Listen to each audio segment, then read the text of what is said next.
이게 뭐죠? 서류 맨 위에 적힌 이름이 제 눈을 멈추게 했습니다. 채무자 박성철, 손자 이름이 아니었습니다. 법무사가 계산기를 두드리며 말했습니다. 1억 2천만 원 정도 되시네요. 손자는 울면서 산소를 팔자고 했고 며느리는 공원묘지 팜플렛까지 준비해뒀고 아들은 중개인까지 알아뒀습니다. 박성철 씨가 작년 11월에 이 토지를 담보로 대출 신청하셨던 기록이 있네요. 손자가 회사에서 잘리기도 전이었습니다. 손자를 앞세워 저를 설득하려 했던 겁니다. 저는 그때 깨달았습니다. 나는 사람이 아니었구나. 그냥 도장 찍는 도구였구나. 22의 시장에 나가서 78배야 쉬는 법을 배웠습니다.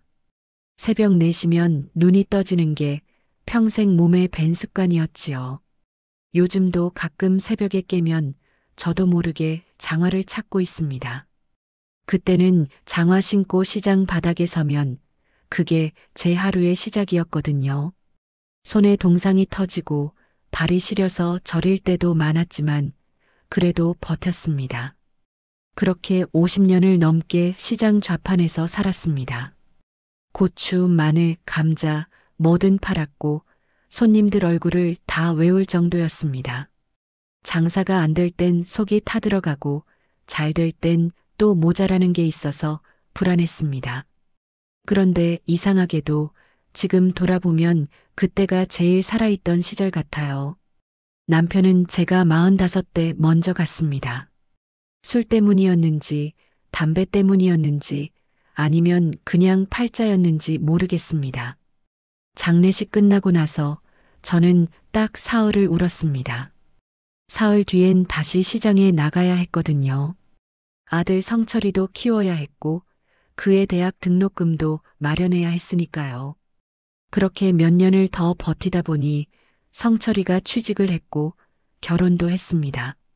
손자 준호가 태어났을 때 저는 처음으로 이제 좀 쉬어도 되겠구나 싶었습니다. 하지만 또 시장에 나갔습니다. 준호 분유값이라도 보태야 한다는 생각에 자꾸만 발이 그쪽으로 향했지요. 70이 넘어서야 성철이가 제 손을 잡더군요. 엄마, 이제 그만 좀 쉬세요. 그 말 한마디에 저는 평생 처음으로 시장을 그만뒀습니다. 그리고 그동안 모아둔 돈으로 2가지를 했습니다. 하나는 남편이 묻힌 공동묘지를 개인 산소로 옮기는 일이었습니다. 다른 하나는 시골에 작은 전원주택을 하나 마련하는 일이었습니다. 산소는 제가 직접 자리를 골랐습니다. 양지 바른 곳에 바람도 적당히 불고 나무도 몇 그루 있는 자리였습니다. 남편한테는 못해준 게 많았는데 이것만큼은 제대로 해주고 싶었습니다. 묘비에 이름을 새기고 나니 그제야 좀 마음이 놓이더라고요. 여보, 이제 편하게 쉬세요. 그렇게 중얼거리면서 저도 처음으로 제 인생을 돌아볼 여유가 생겼습니다. 전원주택은 크지 않습니다. 방 2개에 부엌 하나, 마당에 텃밭 조금 있는 그런 집이지요. 그런데 저한테는 그게 처음으로 제 이름으로 된 집이었습니다. 시댁 식구들이랑 살 때도 전세 살 때도 제 이름으로 된 집은 없었거든요. 등기부등본에 제 이름이 박힌 걸 보니 이상하게 눈물이 났습니다. 내가 이걸 해냈구나. 그런 생각이 들면서 가슴 한구석이 뜨거워지더라고요. 요즘은 일주일에 2번쯤 산소에 갑니다. 잡초도 뽑고 묘 주변도 쓸고 가끔 남편한테 말도 걸고 그럽니다. 나 이번 주에 준호한테 전화 받았어. 목소리 듣고 보니 또 힘이 나더라고. 그렇게 혼잣말처럼 중얼거리다 보면 시간이 훅 지나갑니다. 산소 앞에 서 있으면 제 인생이 다 보이는 것 같습니다. 22에 시작해서 78까지 그 긴 세월이 이 작은 땅 한 평에 다 담긴 것 같아요. 그래도 나는 참 잘 살았다. 그렇게 생각합니다. 아들도 키웠고 손자도 있고 제 이름으로 된 땅도 있고 집도 있습니다. 이 나이에 이만하면 남편한테 할 말은 있지 않겠습니까? 동네 사람들도 가끔 부러워합니다. 영자 씨는 복 많아. 아들도 잘 됐고, 손자도 착하고. 그 말 들으면 저도 모르게 어깨가 으쓱해집니다. 그런데 요즘 가끔 이상한 생각이 듭니다. 세상이 너무 빨리 변해서 제가 따라가기가 힘들 때가 있거든요. 손자는 전화보다 카톡을 더 많이 쓰고 명절에도 잘 안 내려옵니다. 성철이랑 며느리도 바쁘다는 말만 합니다. 그럴 때면 문득 이런 생각이 듭니다. 내가 모아둔 이 재산들 나중에 제대로 전해질 수 있을까? 하지만 그런 생각은 금방 털어냅니다. 우리 애들은 다릅니다. 제가 어떻게 키웠는데요. 그 애들이 저한테 그럴 리가 없습니다. 그렇게 스스로를 다독이며 저는 오늘도 산소 쪽을 바라봅니다. 저기 저 언덕 위에 제 인생의 반이 묻혀 있습니다. 그리고 나머지 반은 아직 이 몸뚱이에 남아서 움직이고 있습니다. 그래도 괜찮습니다. 숨 쉬고 있는 한 저는 제 몫을 할 겁니다. 그게 제가 평생 살아온 방식이니까요. 어제 동네 슈퍼 앞에서 순이미를 만났습니다. 순이미는 저랑 나이가 비슷한데 얼굴에 걱정이 가득했습니다. 영자야, 요새 애들이 제사도 안 지낸다며? 순이미가 한숨을 쉬며 말을 꺼냈습니다. 저는 손에 든 봉지를 바닥에 내려놓고 그 옆에 섰습니다. 무슨 소리야? 내 아들이? 응. 명절에도 안 내려온다고 했어. 바쁘대. 순이미 목소리가 떨리는 게 듣는 제 마음까지 아려왔습니다. 그리고 며느리가 그러더래. 요즘 시대에 제사를 누가 지내냐고. 순이미는 눈물을 글썽이며 말을 이었습니다. 나는 그래서 시골 산소를 어떻게 할지 모르겠어. 아들이 제사도 안 지낼 거면 그 묘를 누가 돌보겠어? 그 말을 듣는 순간 제 가슴이 철렁했습니다. 산소 이야기는 남의 일 같지 않았거든요. 순이마, 그래도 내 아들이 그럴 리가 있겠어? 한 번 더 얘기해봐. 제가 위로하듯 말했지만 순이미는 고개를 저었습니다. 요즘 애들은 달라. 우리 때랑은 다르다니까. 순이미는 슈퍼 안으로 들어가면서 마지막으로 한마디를 더했습니다. 너도 조심해. 자식이라고 다 믿으면 안 돼. 그 말이 제 귓가에 맴돌았습니다. 집으로 돌아오는 길에 저는 계속 그 말을 곱씹었습니다. 자식이라고 다 믿으면 안 된다니 그게 무슨 소리야. 하지만 동시에 제 속에서 뭔가가 꿈틀거렸습니다. 불안 같은 거였을까요? 아니면 의심 같은 거였을까요? 저는 그날 저녁 성철이한테 전화를 걸었습니다. 성철아, 너 명절에 내려올 거지? 엄마, 그거야 당연하죠. 무슨 소리예요? 성철이 목소리는 평소처럼 밝았습니다. 그럼 제사도 지낼 거고? 엄마, 갑자기 왜 그러세요? 당연히 지내야죠. 성철이가 웃으며 대답했습니다. 준호도 나중에 제사 지낼 줄 알지? 준호요? 걔도 당연히 그렇게 가르쳤죠. 엄마, 걱정 마세요. 전화를 끊고 나서 저는 한숨을 내쉬었습니다. 그래, 우리 애들은 다르지. 그렇게 스스로를 다독였습니다. 하지만 마음 한구석이 계속 불편했습니다. 순이미 얼굴이 자꾸 떠올랐거든요. 그날 밤 저는 잠이 잘 오지 않았습니다. 천장을 보면서 이런저런 생각이 꼬리를 물었습니다. 만약에 준호가 나중에 제사를 안 지내면 어떡하지? 산소는 누가 돌보지? 내가 평생 모아서 만들어 놓은 게 다 무슨 소용이지? 그런 생각들이 머릿속을 빙빙 돌았습니다. 하지만 다음날 아침이 되니 그런 생각도 흐려졌습니다. 준호한테서 카톡이 왔거든요. 할머니, 요즘 잘 지내세요? 저 이번 주말에 전화 드릴게요. 그 짧은 메시지를 보니 어제 밤의 불안이 다 사라졌습니다. 역시 우리 준호는 다르지. 착한 애야. 저는 웃으며 카톡을 다시 읽었습니다. 며칠 뒤 동네 노인정에 갔습니다. 거기서도 비슷한 이야기들이 오갔습니다. 요즘 애들은 돈만 알아. 우리가 죽으면 산소도 안 찾아올 거야. 재산 다 물려주면 그 다음부터는 연락도 안 해. 할머니들이 모여서 하는 얘기가 전부 자식 걱정이었습니다. 저는 그 이야기를 들으면서도 속으로 생각했습니다. 우리 애들은 안 그래. 내가 어떻게 키웠는데. 하지만 이상하게도 그렇게 생각하면 할수록 불안이 커졌습니다. 마치 뭔가를 억지로 믿으려고 하는 것 같았거든요. 집으로 돌아오는 길에 저는 산소 쪽을 바라봤습니다. 저 언덕 위에 남편이 누워 있습니다. 그리고 언젠가는 제가 그 옆에 누울 겁니다. 그때 우리 애들이 찾아와 줄까? 그 생각이 들자 가슴이 먹먹해졌습니다. 하지만 저는 고개를 저었습니다. 아니야, 그럴 리 없어. 우리 애들은 착해. 그렇게 다시 마음을 다잡았습니다. 세상이 바뀌었다지만 우리 애들은 다를 거라고 믿고 싶었습니다. 제가 평생 뼈 빠지게 일해서 키운 애들인데 그 애들이 저를 버릴 리가 없지 않겠습니까?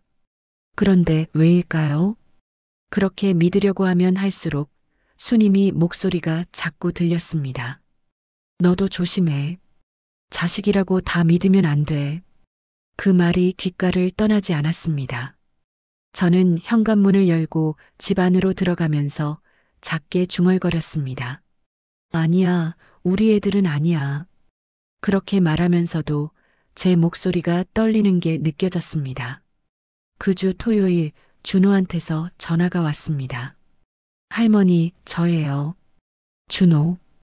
그 목소리를 듣는 순간 제 얼굴에 저절로 웃음이 번졌습니다. 그래, 우리 준호. 잘 지냈니? 네, 할머니. 요즘 회사 일이 좀 많아서 바빴어요. 준호 목소리는 언제나 밝고 경쾌했습니다. 그래도 밥은 잘 챙겨 먹고 있지? 할머니가 챙겨주시는 거 생각하면서 잘 먹고 있어요. 전화기 너머로 준호가 웃는 소리가 들렸습니다. 저는 방 안을 왔다 갔다 하면서 준호와 한참을 통화했습니다. 회사 이야기, 아내 수진이 이야기, 최근에 본 영화 이야기까지 이것저것 다 들었습니다. 할머니, 저 다음 달에 승진 심사 받을 수도 있대요. 어머, 정말? 우리 준호가? 네, 팀장님이 그러시던데 아직 확실한 건 아니지만요. 준호 목소리에 설렘이 묻어났습니다. 그럼 그렇지. 할머니가 봐도 우리 준호는 똑똑하단 말이야. 제가 자랑스럽게 말하자 준호가 쑥스러워하며 웃었습니다. 할머니, 그래도 할머니 건강이 제일 중요해요. 몸 조심하세요. 알았어, 알았어. 너도 너무 무리하지 말고. 전화를 끊고 나니 가슴이 따뜻해졌습니다. 준호 목소리만 들어도 제 다리가 덜 아픈 것 같았습니다. 이 나이에도 누군가한테 필요한 사람 같다는 느낌이 들었거든요. 저는 그날 오후 부엌에서 준호가 좋아하는 밑반찬을 만들었습니다. 멸치볶음, 콩자반, 깻잎장아찌, 그리고 된장도 한 통 담았습니다. 손이 예전 같지는 않지만 그래도 이 정도는 할 수 있습니다. 반찬을 담으면서 저는 혼자 중얼거렸습니다. 준호가 이거 받으면 얼마나 좋아할까? 상상만 해도 기분이 좋아졌습니다. 다음 날 일요일 저는 반찬 가득 든 가방을 들고 성철이네 집으로 갔습니다. 성철이는 서울 근교에 아파트를 사서 살고 있습니다. 버스를 2번 갈아타고 1시간 반쯤 걸려서 도착했습니다. 초인종을 누르니 며느리 경희가 문을 열어줬습니다. 어머니, 오셨어요? 경희는 웃으며 저를 맞았지만 어딘가 어색한 느낌이었습니다. 응, 반찬 좀 만들어서 가져왔어. 제가 무거운 가방을 들어보이자 경희가 받아들었습니다. 어머니, 매번 이렇게 오시면 어떡해요? 전화라도 하시지. 괜찮아. 나 걷는 게 운동이야. 저는 거실로 들어가면서 집안을 둘러봤습니다. 성철이는 소파에 앉아서 TV를 보고 있었습니다. 엄마 오셨어요? 성철이가 일어나서 저를 맞았습니다. 그래, 반찬 좀 가져왔어. 너네 바쁘니까 잘 못 챙겨 먹을 것 같아서. 엄마, 그런 거 신경 안 쓰셔도 되는데. 성철이가 말했지만 저는 고개를 저었습니다.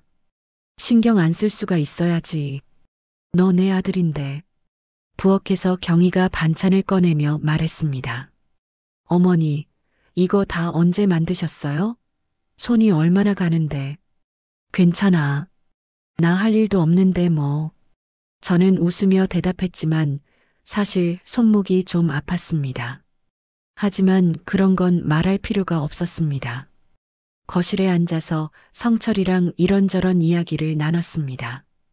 요즘 장사가 어떤지, 경희는 잘 지내는지, 준호는 요즘 어떤지 물었습니다. 준호요? 잘 지내죠. 요즘 회사에서 일이 많은가 봐요. 성철이가 대답했습니다. 그 애가 나한테 전화해서 승진 심사받을 수도 있다고 하더라. 제가 자랑스럽게 말하자 성철이 표정이 미묘하게 굳었습니다. 아, 그랬어요? 응, 그래. 우리 준호 참 잘하고 있더라. 저는 손자 자랑을 늘어놓았습니다. 성철이는 가만히 듣고 있다가 작게 한숨을 쉬었습니다. 엄마는 준호 얘기만 하면 눈에서 별이 나네요. 성철이가 씁쓸하게 웃었습니다. 왜 내가 질투나? 너도 어릴 때 할머니한테 그렇게 사랑받았어. 제가 농담처럼 말하자 성철이는 고개를 돌렸습니다. 집을 나올 때쯤 경희가 현관까지 따라 나왔습니다. 어머니, 조심히 들어가세요. 그래, 너도 건강 잘 챙기고. 제가 신발을 신으면서 말했습니다. 어머니, 너무 자주 오시면 힘드실 텐데. 경희가 조심스럽게 말했습니다. 괜찮아. 나 이거 하는 게 좋더라. 너네한테 뭐라도 해주는 게. 제가 웃으며 말하자 경희는 더 이상 아무 말도 하지 않았습니다. 버스를 타고 집으로 돌아오는 길 창밖을 보면서 생각했습니다. 내가 이 사람들한테 필요한 사람이구나. 그 생각이 들자 피곤함도 덜 느껴졌습니다. 집에 도착해서 저는 소파에 앉아 준호한테 카톡을 보냈습니다. 준호야, 할머니가 오늘 너네 집에 반찬 갖다 놨어. 시간 되면 가져가. 몇 분 뒤 준호한테서 답장이 왔습니다. 할머니, 감사해요. 이번 주말에 꼭 가져갈게요. 사랑해요. 그 메시지를 보는 순간 제 눈가가 뜨거워졌습니다. 사랑해요. 그 세 글자가 제 하루를 다 채워줬습니다. 이 나이에 손자한테 사랑한다는 말을 듣다니 저는 참 복이 많은 사람입니다. 저녁을 먹고 나서 저는 침대에 누웠습니다. 오늘 하루도 잘 보냈다는 생각이 들었습니다. 가족들이 있어서, 제가 해줄 수 있는 일이 있어서 저는 아직 필요한 사람입니다. 그렇게 생각하니 잠이 스르르 들었습니다. 편안한 잠이었습니다. 그 다음 주부터 뭔가 이상했습니다. 준호한테서 연락이 오지 않았습니다. 처음 이틀은 바쁘겠지 하고 넘겼습니다. 하지만 사흘째, 나흘째가 되니 가슴이 두근거리기 시작했습니다. 준호는 아무리 바빠도 카톡 한 줄은 보내는 아이였습니다. 할머니, 잘 주무세요. 이런 짧은 메시지라도 보냈거든요. 그런데 이번엔 아무 소식이 없었습니다. 저는 준호한테 카톡을 보냈습니다. 준호야, 잘 지내니? 할머니가 걱정된다. 메시지를 보내고 나서 스마트폰 화면을 계속 들여다봤습니다. 하지만 1이라고 표시된 숫자가 사라지지 않았습니다. 준호가 읽지 않았다는 뜻이었습니다. 하루가 더 지나도 답장이 없었습니다. 저는 또 메시지를 보냈습니다. 준호야, 할머니야. 괜찮니? 연락 좀 해줘. 이번에도 읽음 표시가 뜨지 않았습니다. 가슴이 콕콕 쑤셨습니다. 무슨 일이 생긴 걸까? 밤에 잠을 자려고 누워도 준호 생각만 났습니다. 혹시 교통사고라도 난 건 아닐까? 아프기라도 한 건 아닐까? 온갖 나쁜 상상이 머릿속을 스쳐 지나갔습니다. 다음 날 아침 저는 성철이한테 전화를 걸었습니다. 성철아, 준호 요즘 어떻게 지내니? 준호요? 잘 지내겠죠, 뭐. 왜요? 성철이 목소리는 평소와 다름없었습니다. 아니, 며칠째 연락이 안 돼서. 아, 바쁜가 봐요. 요즘 회사 일이 많다고 했거든요. 성철이는 대수롭지 않게 대답했습니다. 하지만 저는 뭔가 이상하다는 느낌을 지울 수 없었습니다. 그래도 이렇게 연락이 안 되는 건 처음이야. 엄마, 준호도 어른이에요. 너무 걱정 마세요. 성철이가 말했지만 제 마음은 편해지지 않았습니다. 전화를 끊고 나서도 저는 하루 종일 불안했습니다. 설거지를 하다가도 준호 생각, TV를 보다가도 준호 생각만 났습니다. 그날 저녁 저는 결심했습니다. 내가 직접 가봐야겠다. 다음 날 아침 일찍 저는 서울행 버스를 탔습니다. 준호는 서울 강남 쪽에 신혼집을 얻어서 살고 있습니다. 버스를 타고 가면서 계속 가슴이 두근거렸습니다. 괜히 가는 건 아닐까? 준호가 부담스러워하면 어떡하지? 하지만 그런 생각보다 걱정이 더 컸습니다. 서울에 도착해서 지하철을 2번 갈아탔습니다. 준호 집 앞에 도착하니 오전 11시쯤 되었습니다. 저는 숨을 한번 크게 들이쉬고 초인종을 눌렀습니다. 한참을 기다렸지만 아무 소리도 들리지 않았습니다. 다시 한번 초인종을 눌렀습니다. 이번에도 조용했습니다. 집에 없나? 저는 핸드폰을 꺼내서 준호한테 전화를 걸었습니다. 신호음이 길게 울렸습니다. 한참 만에 전화가 연결되었습니다. 여보세요? 준호 목소리였습니다. 하지만 평소와 달리 힘이 없고 가라앉아 있었습니다. 준호야, 할머니야. 지금 내 집 앞에 있어.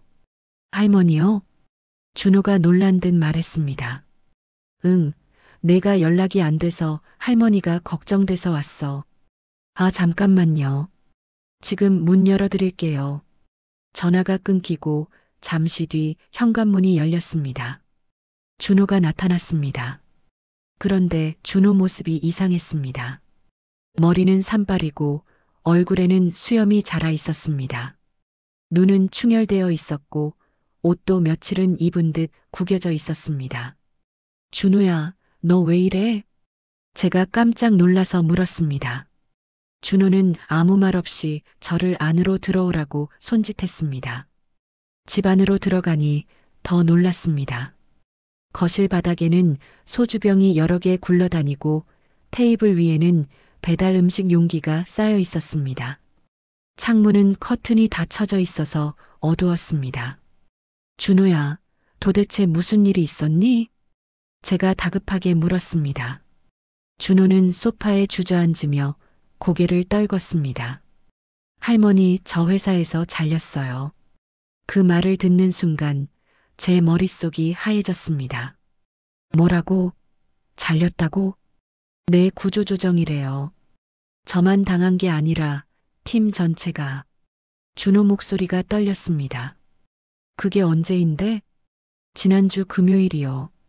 갑자기 회의실로 불려가서 그냥 나가래요. 준호가 힘없이 말했습니다. 저는 준호 옆에 앉았습니다. 괜찮아, 준호야. 다시 찾으면 되지. 제가 위로하듯 말했지만 준호는 고개를 저었습니다. 할머니, 그게 문제가 아니에요. 준호가 얼굴을 감싸쥐었습니다. 집 대출도 있고 카드값도 밀렸고 그리고 준호가 말을 멈췄습니다. 그리고 뭔데? 제가 조심스럽게 물었습니다. 아빠 빚도 제가 연대보증을 섰거든요. 그 말을 듣는 순간 제 가슴이 철렁 내려앉았습니다. 성철이가 또 빚을. 저는 입술을 깨물었습니다. 준호는 그대로 소파에 몸을 파묻었습니다. 그리고 울기 시작했습니다. 어른이 된 손자가 제 앞에서 소리내어 우는 모습을 보니 제 가슴이 찢어지는 것 같았습니다. 할머니, 저 어떡해요? 준호가 흐느끼며 말했습니다. 저는 준호 등을 쓰다듬으며 아무 말도 할 수 없었습니다. 그 순간 제 머릿속에는 한 가지 생각만 맴돌았습니다. 내가 이 애를 도와줘야 한다. 무슨 일이 있어도 제가 뭐라도 해줘야 한다는 생각뿐이었습니다. 준호는 한참을 울다가 천천히 고개를 들었습니다. 할머니, 죄송해요. 이런 모습 보여드려서. 준호가 손등으로 눈물을 닦았습니다. 괜찮아, 괜찮아. 할머니한테 우는 게 뭐가 미안해. 저는 준호 손을 꼭 잡았습니다. 준호 손이 차갑게 식어 있었습니다. 할머니, 저 진짜 열심히 일했거든요. 준호가 떨리는 목소리로 말하기 시작했습니다. 회사에서 저 성과도 나쁘지 않았어요. 팀장님도 저 칭찬하셨고요. 그럼 왜 자른 거니? 제가 물었습니다. 조직 개편이래요. 저희 팀 전체가 없어진다고. 준호가 고개를 떨궜습니다. 면담할 때 인사팀 차장님이 그러시더라고요. 준호 씨, 성과는 좋지만 회사 방향과 맞지 않아요. 이해해 주세요라고. 준호 목소리에 억울함이 묻어났습니다. 그게 무슨 말이야? 성과가 좋으면 남겨야지. 제가 화가 나서 말했습니다. 저도 그렇게 생각했어요. 근데 회사 결정이라고 어쩔 수가 없대요. 준호가 허공을 바라보며 말했습니다. 퇴직금이랑 위로금은 받았는데 그것도 세금 떼고 나면 얼마 안 돼요. 저는 준호 얼굴을 바라봤습니다. 불과 일주일 전만 해도 밝게 웃던 손자가 지금은 완전히 다른 사람처럼 보였습니다. 빚이 얼마나 되는데? 제가 조심스럽게 물었습니다. 준호는 잠시 망설이다가 입을 열었습니다. 집 대출이 2억 5천이요. 2억 5천? 제가 놀라서 되물었습니다. 네, 강남이라 집값이 비싸서요. 저희가 낼 수 있는 최대한으로 대출받았거든요. 준호가 말했습니다. 그리고 카드값이 한 3천만 원쯤 밀렸어요. 결혼 준비하면서 쓴 것들이랑 생활비 때문에. 그것도 갚아야 하는 거야? 네, 매달 이자만 붓고 있어요. 준호 얼굴이 창백해졌습니다. 그리고 아빠 빚이요. 준호가 말을 이었습니다. 작년에 아빠가 사업 자금 때문에 대출 받으실 때 제가 연대 보증을 섰어요. 그게 얼마인데? 7천만 원이요. 제 머릿속이 복잡해졌습니다. 2억 5천, 3천, 7천 도대체 총 얼마나 되는 건지 계산이 안 됐습니다. 아빠는 갚고 계시니?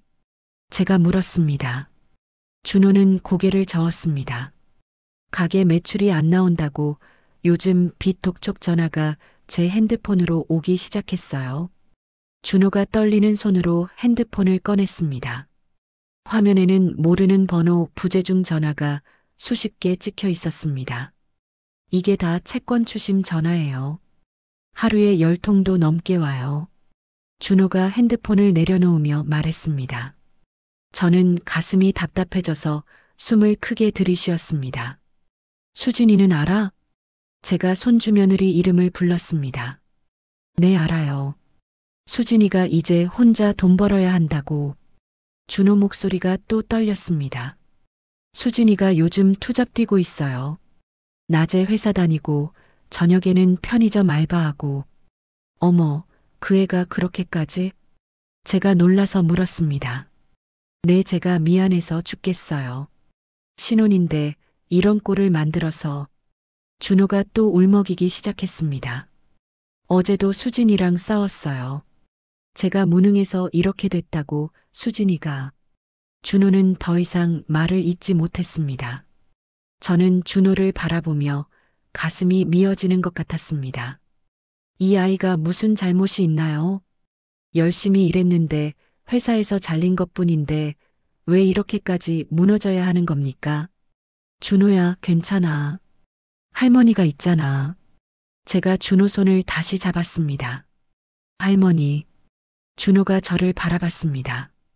그 눈빛에는 절망과 미안함, 그리고 아주 작은 희망 같은 게 섞여 있었습니다. 할머니가 뭐라도 도와줄게. 걱정하지 마. 제가 말했지만 사실 제가 무엇을 어떻게 도와줄 수 있을지는 몰랐습니다. 하지만 그 순간 그냥 이 아이를 안심시켜야 한다는 생각밖에 들지 않았습니다. 할머니, 저 정말 죄송해요. 이렇게 걱정 끼쳐드려서. 준호가 또 눈물을 흘렸습니다. 아니야, 아니야. 내가 뭘 잘못했니? 세상이 원래 이렇게 힘든 거야. 저는 준호 등을 쓰다듬었습니다. 그러면서도 제 머릿속에서는 온갖 생각이 돌아갔습니다. 어떻게 하면 이 애를 도와줄 수 있을까? 내가 가진 게 뭐가 있지? 전원주택은 제가 사는 집이니까 팔 수가 없습니다. 그럼 남은 건 산소뿐인데, 아니, 그건 안 됩니다. 그건 남편이 묻힌 곳이고 제가 나중에 들어갈 곳인데. 하지만 준호 우는 모습을 보니 그런 생각도 흔들리기 시작했습니다. 준호야, 일단 밥이라도 먹자. 언제 먹었니? 제가 일어서며 말했습니다. 어제 라면 먹었어요. 그것뿐이야? 내 입맛이 없어서요. 저는 부엌으로 가서 냉장고를 열었습니다. 텅 비어 있었습니다. 계란 몇 개와 김치만 덩그러니 있었습니다. 이 애들이 이렇게 살고 있었구나. 제 눈가가 뜨거워졌습니다.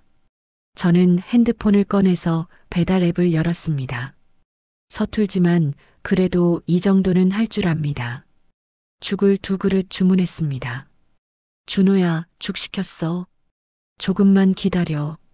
할머니, 괜찮아요. 제가 가만히 있어. 할머니가 할게. 저는 거실로 돌아와서 준호 옆에 앉았습니다.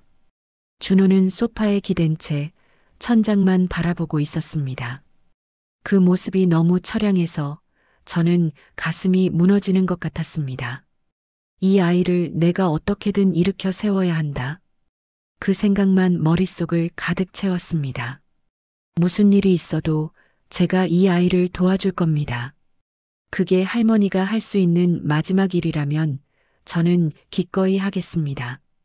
죽이 도착했습니다. 저는 준호에게 죽 한 그릇을 건넸습니다. 자, 먹어. 따뜻할 때. 준호는 천천히 숟가락을 들었습니다. 한 숟가락, 2숟가락 떠먹다가 갑자기 숟가락을 내려놓았습니다. 할머니, 준호가 저를 바라봤습니다. 왜 그래? 입맛이 없니? 제가 걱정스럽게 물었습니다. 아니요, 할머니, 제가 말씀드릴 게 있어요. 준호 목소리가 떨렸습니다. 그래, 뭔데? 할머니한테 무슨 말 못하겠니? 저는 준호 손을 잡았습니다. 준호는 한참을 망설이다가 천천히 입을 열었습니다. 할머니, 산소요. 산소? 제가 되물었습니다. 할아버지, 산소 혹시 팔면 안 될까요? 그 말을 듣는 순간 제 머릿속이 하얘졌습니다. 뭐라고?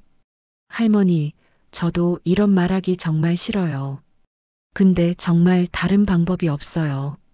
준호가 고개를 숙였습니다. 산소를 팔다니, 그게 무슨 소리니? 제 목소리가 떨렸습니다. 할머니, 그 땅이 지금 시세가 꽤 된대요. 제가 알아봤는데. 너 그걸 알아봤어?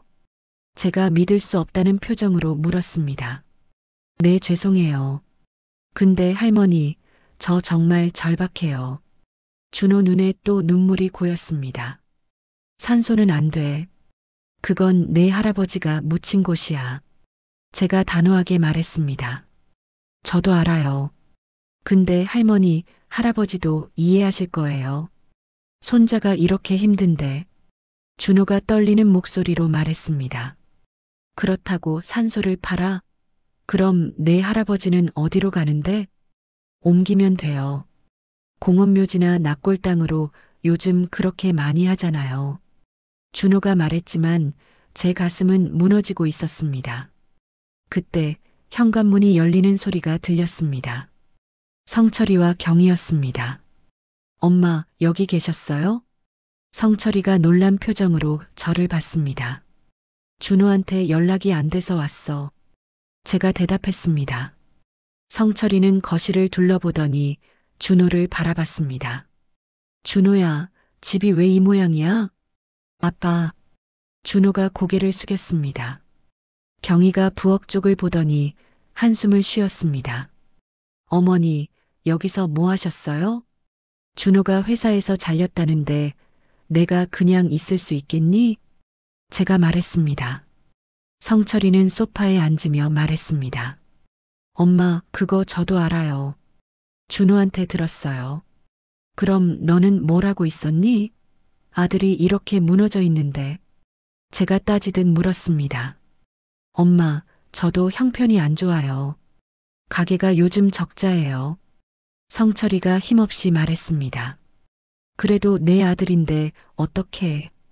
제가 말하려는데 준호가 끼어들었습니다. 할머니, 아빠한테는 말씀드렸어요. 산소 얘기. 그 말에 제 시선이 성철이에게 갔습니다. 성철이는 고개를 돌리며 말했습니다. 엄마, 저도 그 얘기 듣고 깜짝 놀랐어요. 그럼 너는 뭐라고 했는데? 제가 물었습니다. 당연히 안 된다고 했죠. 그게 어떻게 쉽게 결정할 일이에요. 성철이가 말했지만 어딘가 어색했습니다. 경희가 조심스럽게 말을 꺼냈습니다. 어머니, 근데 요즘 산소 유지하는 것도 쉽지 않잖아요.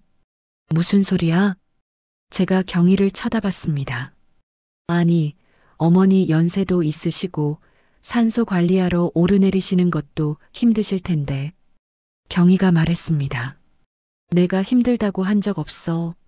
제가 단호하게 말했습니다. 어머니, 제 말은 그게 아니라 요즘은 다들 공원묘지나 납골당으로 옮기잖아요. 경희가 말을 이었습니다.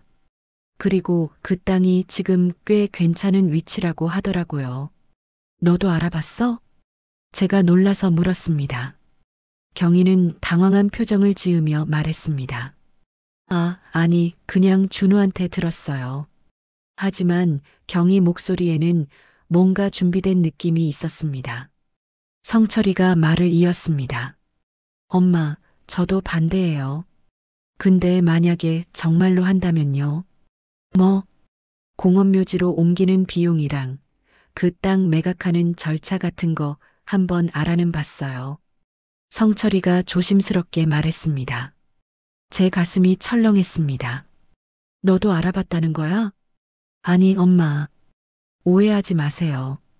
준호가 너무 힘들어해서 혹시나 해서. 성철이가 변명하듯 말했습니다. 하지만 제 머릿속은 복잡해졌습니다. 준호가 알아봤고 경희도 알고 성철이도 이미 조사를 했다는 거였습니다. 이게 대체 언제부터 진행된 일이지? 준호가 다시 말했습니다. 할머니, 저 정말 죄송해요. 근데 저희가 살려면 정말 이 방법밖에 없어요. 준호가 또 울먹였습니다. 그 땅 팔면 얼마나 되는데? 제가 떨리는 목소리로 물었습니다. 성철이가 대답했습니다. 감정 결과 한 3억 정도 나온다고 하더라고요. 3억? 네, 위치가 좋아서 개발 예정 지역이라고 하더라고요. 성철이가 말했습니다. 제 머릿속에서 숫자들이 뒤섞였습니다. 준호 빚이 2억 5천에 3천에 7천 그럼 3억이면 다 갚을 수 있다는 얘기였습니다. 할머니, 우리 재산은 잘 지낼게요. 공원묘지로 옮겨도 똑같이 찾아뵐게요. 준호가 제 손을 잡으며 말했습니다. 저는 준호를 바라봤습니다. 눈물 범벅이 된 손자의 얼굴이 보였습니다.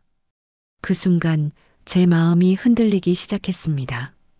내가 살아있는 동안은 남편을 자주 찾아뵙지 못하더라도 이 아이를 살릴 수 있다면, 하지만 동시에 다른 생각도 들었습니다. 이게 맞는 걸까? 내 남편을 팔아서 손자 빚을 갚는 게. 저는 입술을 깨물었습니다. 할머니, 생각해 주실래요? 제발. 준호가 애원하듯 말했습니다. 경희도 거들었습니다. 어머니, 저희도 정말 고민 많이 했어요. 근데 준호가 너무 힘들어해서. 성철이도 말했습니다. 엄마, 저도 이게 최선이 아니라는 거 알아요. 근데 지금 당장 준호를 살릴 방법이. 세 사람이 저를 바라보고 있었습니다. 저는 숨을 크게 들이쉬었습니다. 나 생각 좀 해볼게. 그 말을 하는 순간 제 목소리가 떨렸습니다. 준호가 고개를 숙이며 말했습니다. 할머니, 감사해요. 정말 감사해요. 하지만 저는 전혀 감사할 일을 한 것 같지 않았습니다. 그저 마음이 무거울 뿐이었습니다. 그날 저녁 우리는 성철이네 집으로 자리를 옮겼습니다. 준호 집은 너무 어지러워서 제대로 앉아서 이야기할 수가 없었거든요. 성철이네 집 거실 테이블에 4명이 둘러앉았습니다. 테이블 위에는 경희가 준비한 차와 과일이 놓여 있었습니다. 하지만 아무도 손을 대지 않았습니다. 분위기가 무거웠습니다. 성철이가 먼저 입을 열었습니다. 엄마, 이 문제를 한번 제대로 얘기해보죠. 무슨 문제? 제가 물었습니다. 산소요. 엄마도 생각해 보신다고 하셨잖아요. 성철이가 조심스럽게 말했습니다. 그래, 생각은 해보겠다고 했지. 근데 아직 결정한 건 아니야. 제가 말했습니다. 준호가 고개를 숙인 채 말했습니다. 할머니, 저 정말 죄송해요. 근데 시간이 별로 없어요. 시간? 네, 대출 독촉이 이번 달 말까지거든요. 그때까지 안 갚으면. 준호 목소리가 떨렸습니다. 경희가 서류 몇 장을 꺼냈습니다. 어머니, 제가 좀 알아봤는데요. 저는 경희를 바라봤습니다. 산소를 공원묘지로 옮기는 데 드는 비용이 대략 2천만 원 정도 된대요. 경희가 서류를 펼치며 설명했습니다. 2천만 원? 제가 놀라서 물었습니다. 네, 이장 비용이랑 공원묘지 자리 구입비, 묘비 새로 만드는 비용까지 포함해서요. 경희는 마치 발표하듯이 또박또박 말했습니다. 저는 그 서류를 바라봤습니다.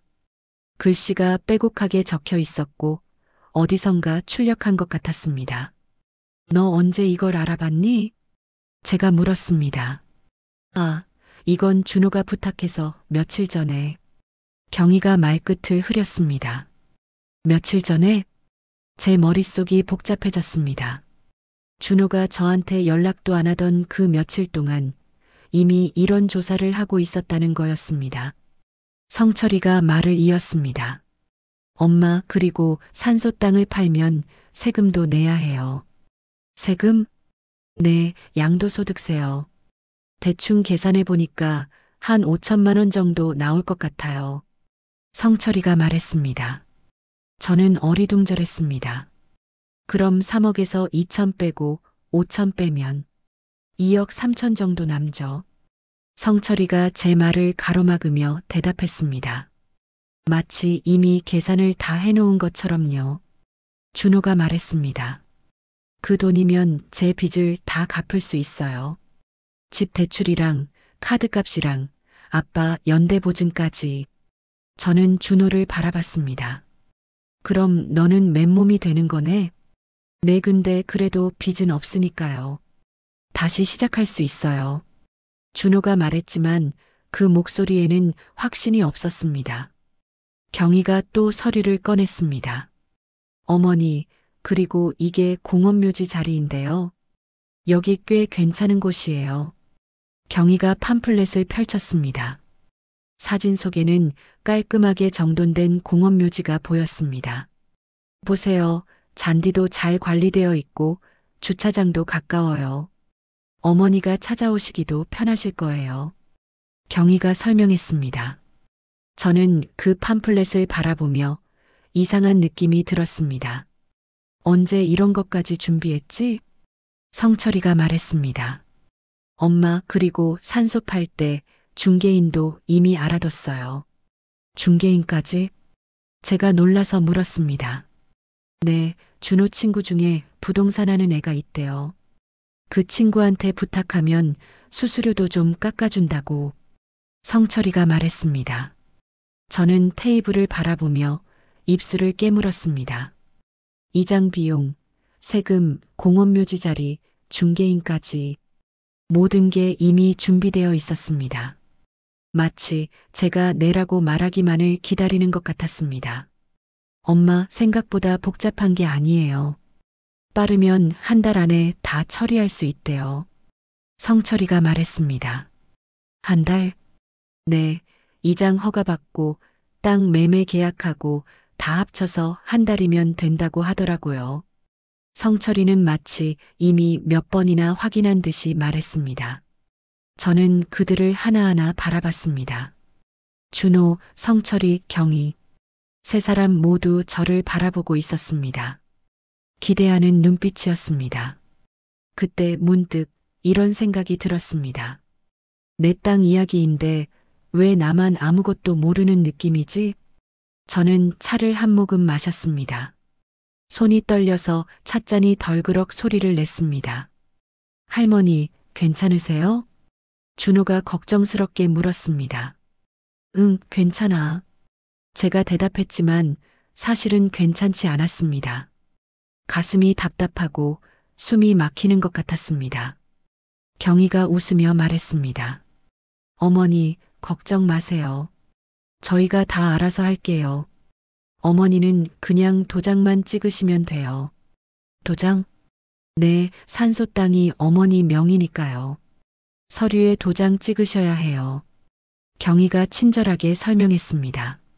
하지만 저는 그 웃는 얼굴이 낯설게 느껴졌습니다. 며느리 경희는 평소에도 웃는 얼굴이었지만 오늘따라 그 웃음이 이상했습니다. 너무 밝아서 오히려 더 무서웠습니다. 엄마, 제가 내일 법무사한테 연락해 볼까요? 성철이가 물었습니다. 법무사?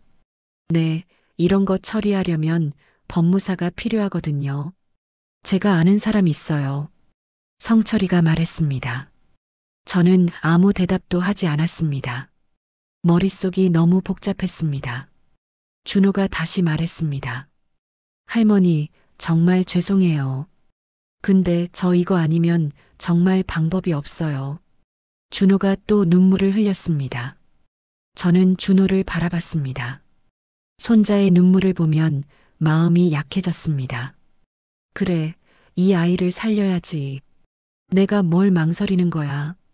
하지만 동시에 다른 목소리도 들렸습니다.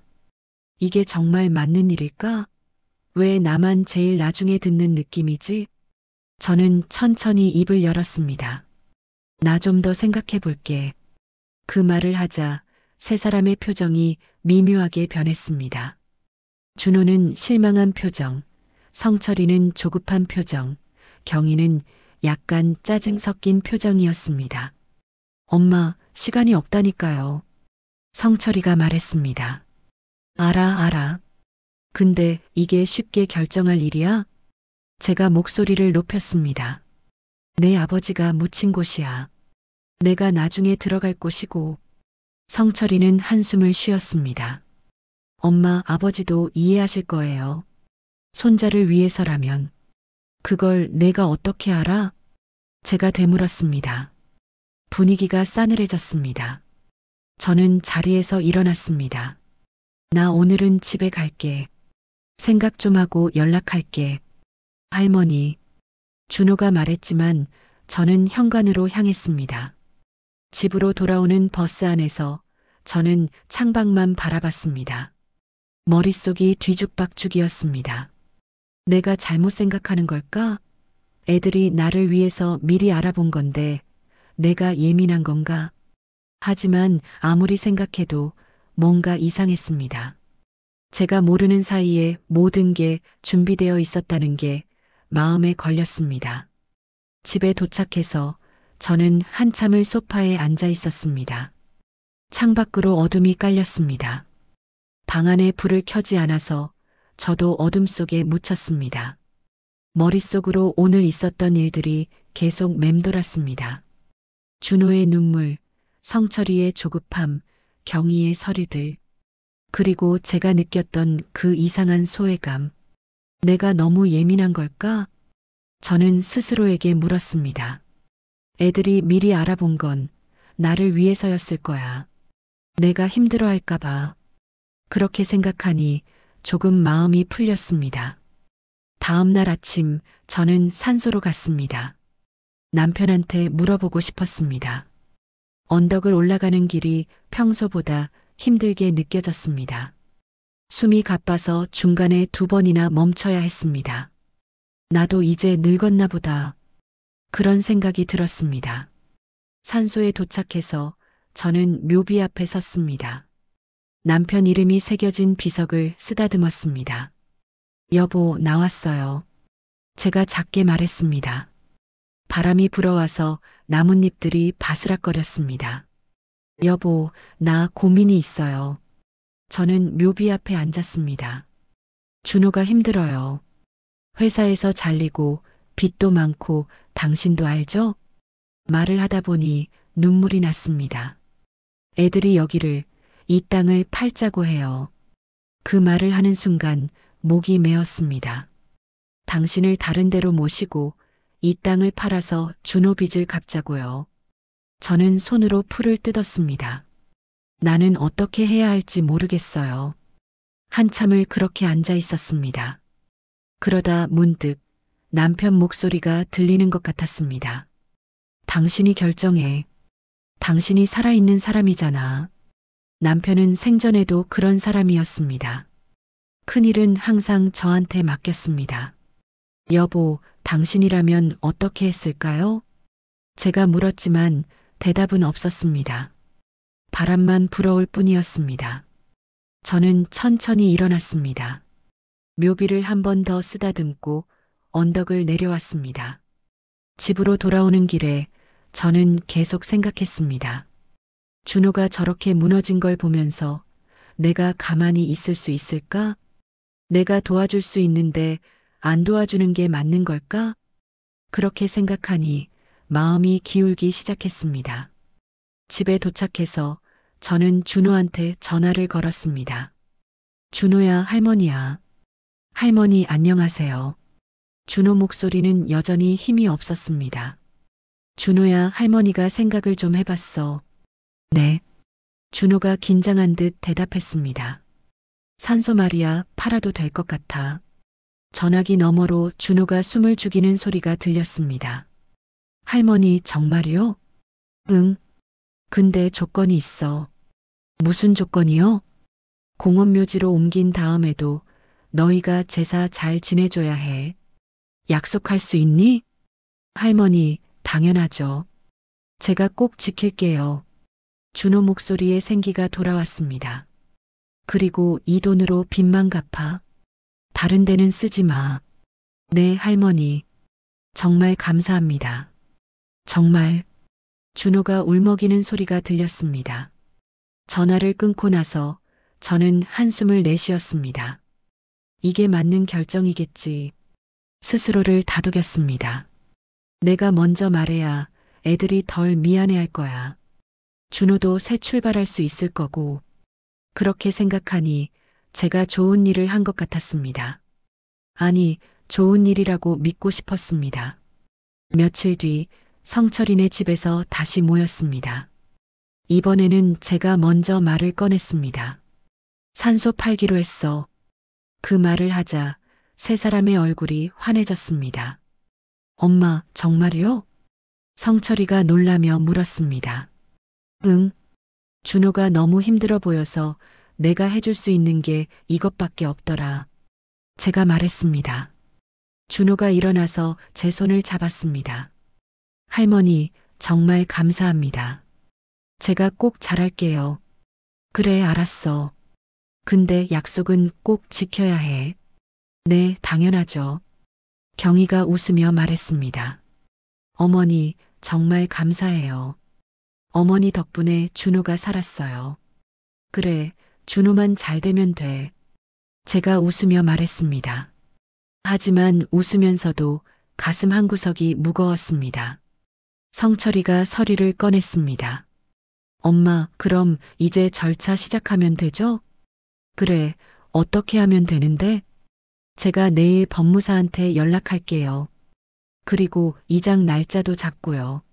성철이가 말했습니다. 모든 게 너무 빨리 진행되는 것 같았습니다. 하지만 저는 아무 말도 하지 않았습니다. 이미 결정한 일인데 뭘 망설여. 스스로를 다그쳤습니다. 그날 밤 집에 돌아와서 침대에 누웠습니다. 눈을 감으니 산소가 보였습니다. 양지 바른 언덕, 남편의 묘비, 그리고 제가 나중에 들어갈 자리. 여보, 미안해요. 내가 당신을 팔아버리네요.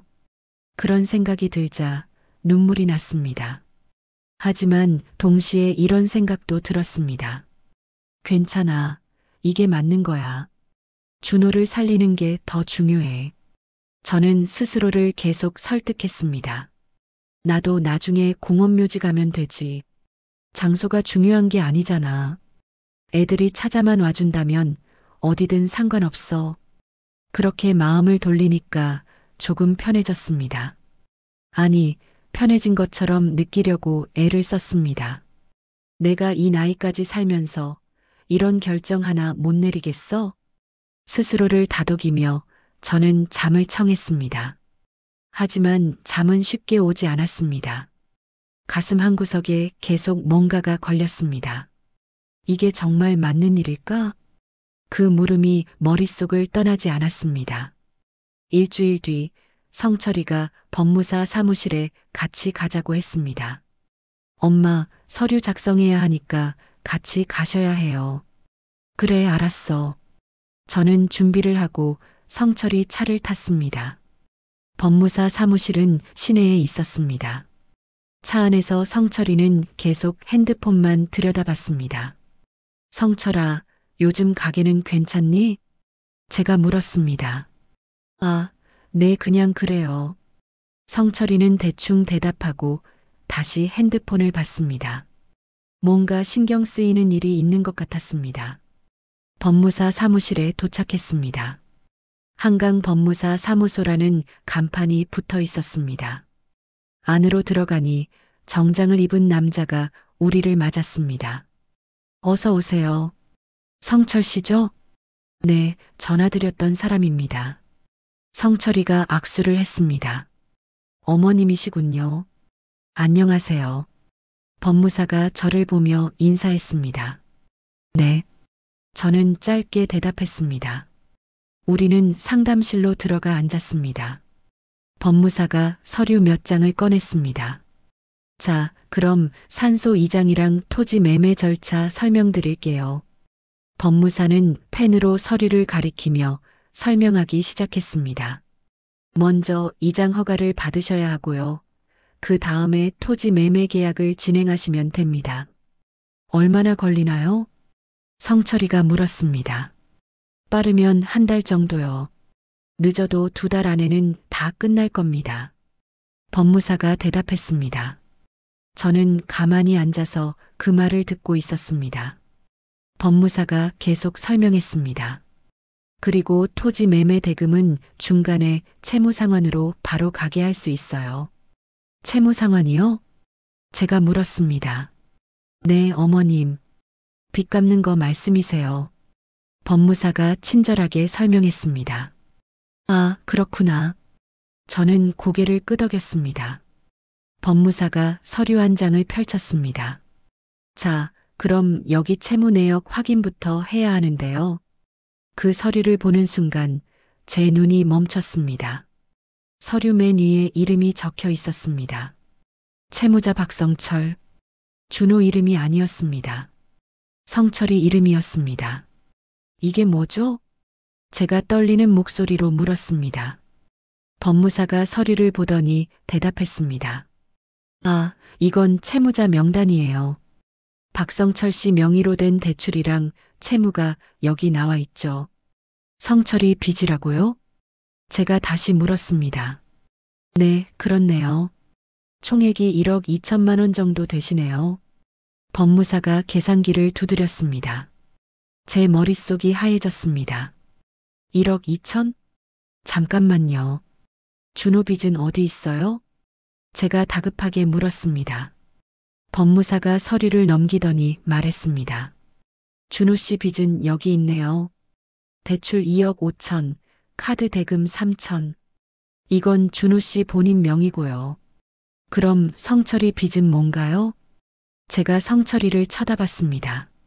성철이는 시선을 피했습니다. 엄마, 그게 뭐가?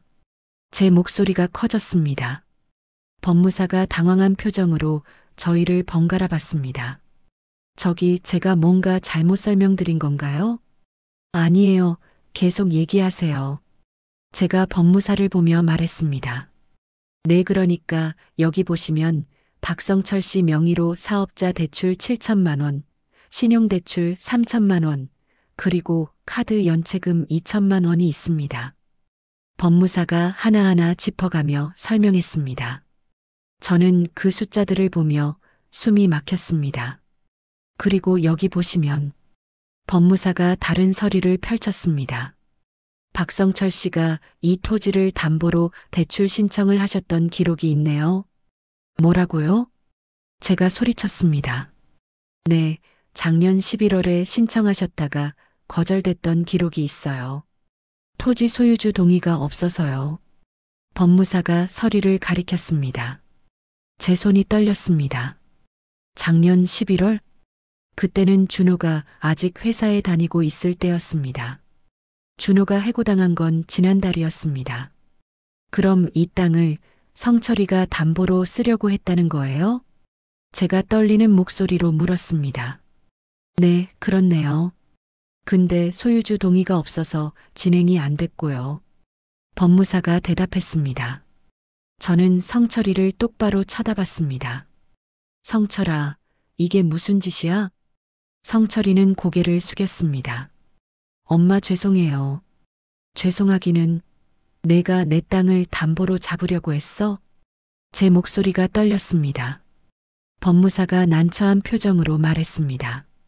저기 제가 자리를 비워드릴까요? 아니에요, 괜찮아요.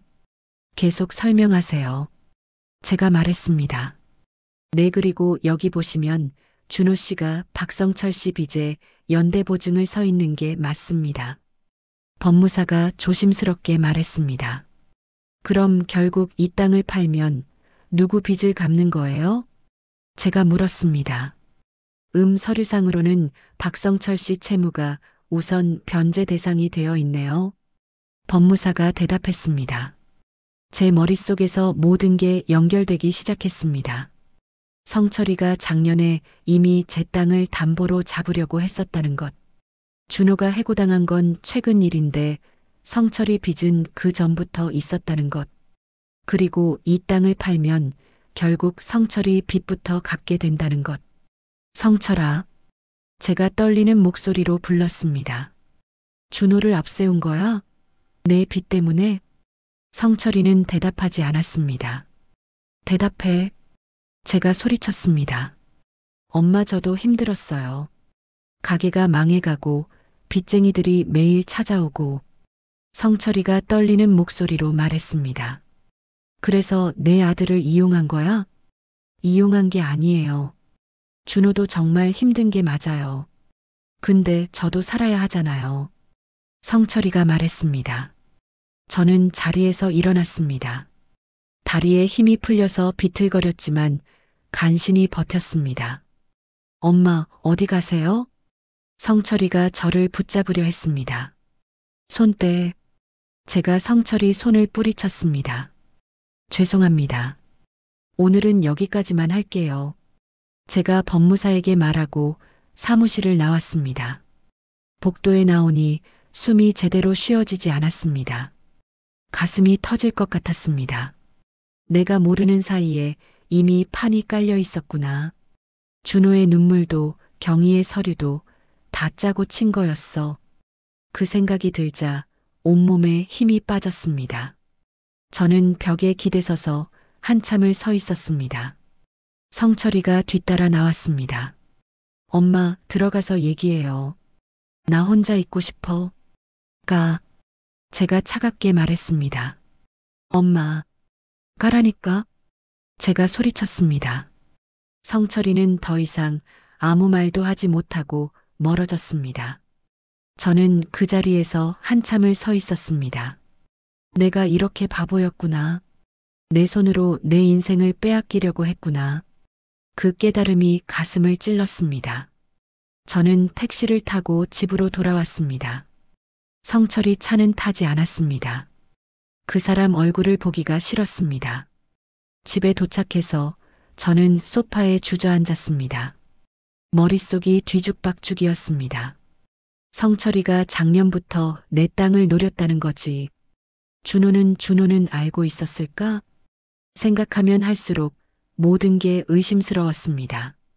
준호의 눈물도 경희의 친절한 미소도 다 거짓이었을까요? 저는 핸드폰을 꺼내서 준호한테 전화를 걸었습니다. 신호음이 울렸지만 받지 않았습니다. 다시 걸었습니다. 이번에도 받지 않았습니다. 피하는 거야? 가슴이 답답했습니다. 저는 준호한테 문자를 보냈습니다. 준호야, 할머니야. 법무사 사무실에 갔다 왔어. 내 아빠 빚 얘기 들었어. 할머니한테 전화해. 문자를 보내고 나서 저는 핸드폰만 붙들고 있었습니다. 1시간이 지나도 답장이 없었습니다. 2시간이 지나도 조용했습니다. 저녁때가 되어서야 핸드폰이 울렸습니다. 하지만 준호가 아니었습니다. 모르는 번호였습니다. 여보세요? 제가 전화를 받았습니다. 박영자 씨 맞으십니까? 남자 목소리였습니다. 차갑고 사무적인 목소리였습니다. 네, 그런데요. 저는 대한채권추심 김대리라고 합니다. 그 말을 듣는 순간 제 등에 식은땀이 흘렀습니다. 채권추심이요? 네, 박성철 씨 건으로 연락드렸습니다. 성철이가 무슨... 박성철 씨 채무가 현재 연체 중이십니다. 총 1억 2천만 원이요. 김대리가 말했습니다. 저는 성철이 보증 선 적 없어요. 제가 다급하게 말했습니다. 어머님께 채무 변제를 요청하는 건 아닙니다. 다만 확인차 연락드린 겁니다. 김대리가 말했습니다. 무슨 확인이요? 박성철 씨가 어머님 소유 토지를 담보로 제시하셨거든요. 그건 제가 허락 안 했어요. 제가 목소리를 높였습니다. 네, 그래서 진행이 안 됐죠. 근데 최근에 박성철 씨가 다시 연락을 하셨어요. 다시요? 네, 이번엔 토지 매각을 진행 중이라고 하시더라고요. 그래서 확인차 여쭤보는 겁니다. 김대리가 말했습니다. 제 머릿속이 복잡해졌습니다. 성철이가 채권 추심 회사한테도 연락을 했다고? 언제 연락했는데요? 제가 물었습니다. 한 2주 전쯤이요. 박성철 씨가 그러시더라고요. 어머님을 설득 중이라고. 2주 전이요? 제 목소리가 떨렸습니다. 2주 전이면 제가 준호 집에 처음 찾아가기도 전이었습니다. 네, 그래서 저희도 기다리고 있었습니다. 토지 매각이 성사되면 채무 변제가 가능하다고 하셔서요. 김대리가 차분하게 설명했습니다. 그럼 성철이가 처음부터 계획한 거였네요. 제가 중얼거렸습니다. 네, 뭐라고 하셨습니까? 아니에요. 근데 왜 저한테 전화하신 거예요? 제가 물었습니다. 박성철 씨 연락이 요즘 안 돼서요. 혹시 어머님께서 매각 의사가 있으신지 확인하려고요. 김대리가 말했습니다. 없어요. 전혀 없어요. 제가 단호하게 말했습니다. 그렇습니까?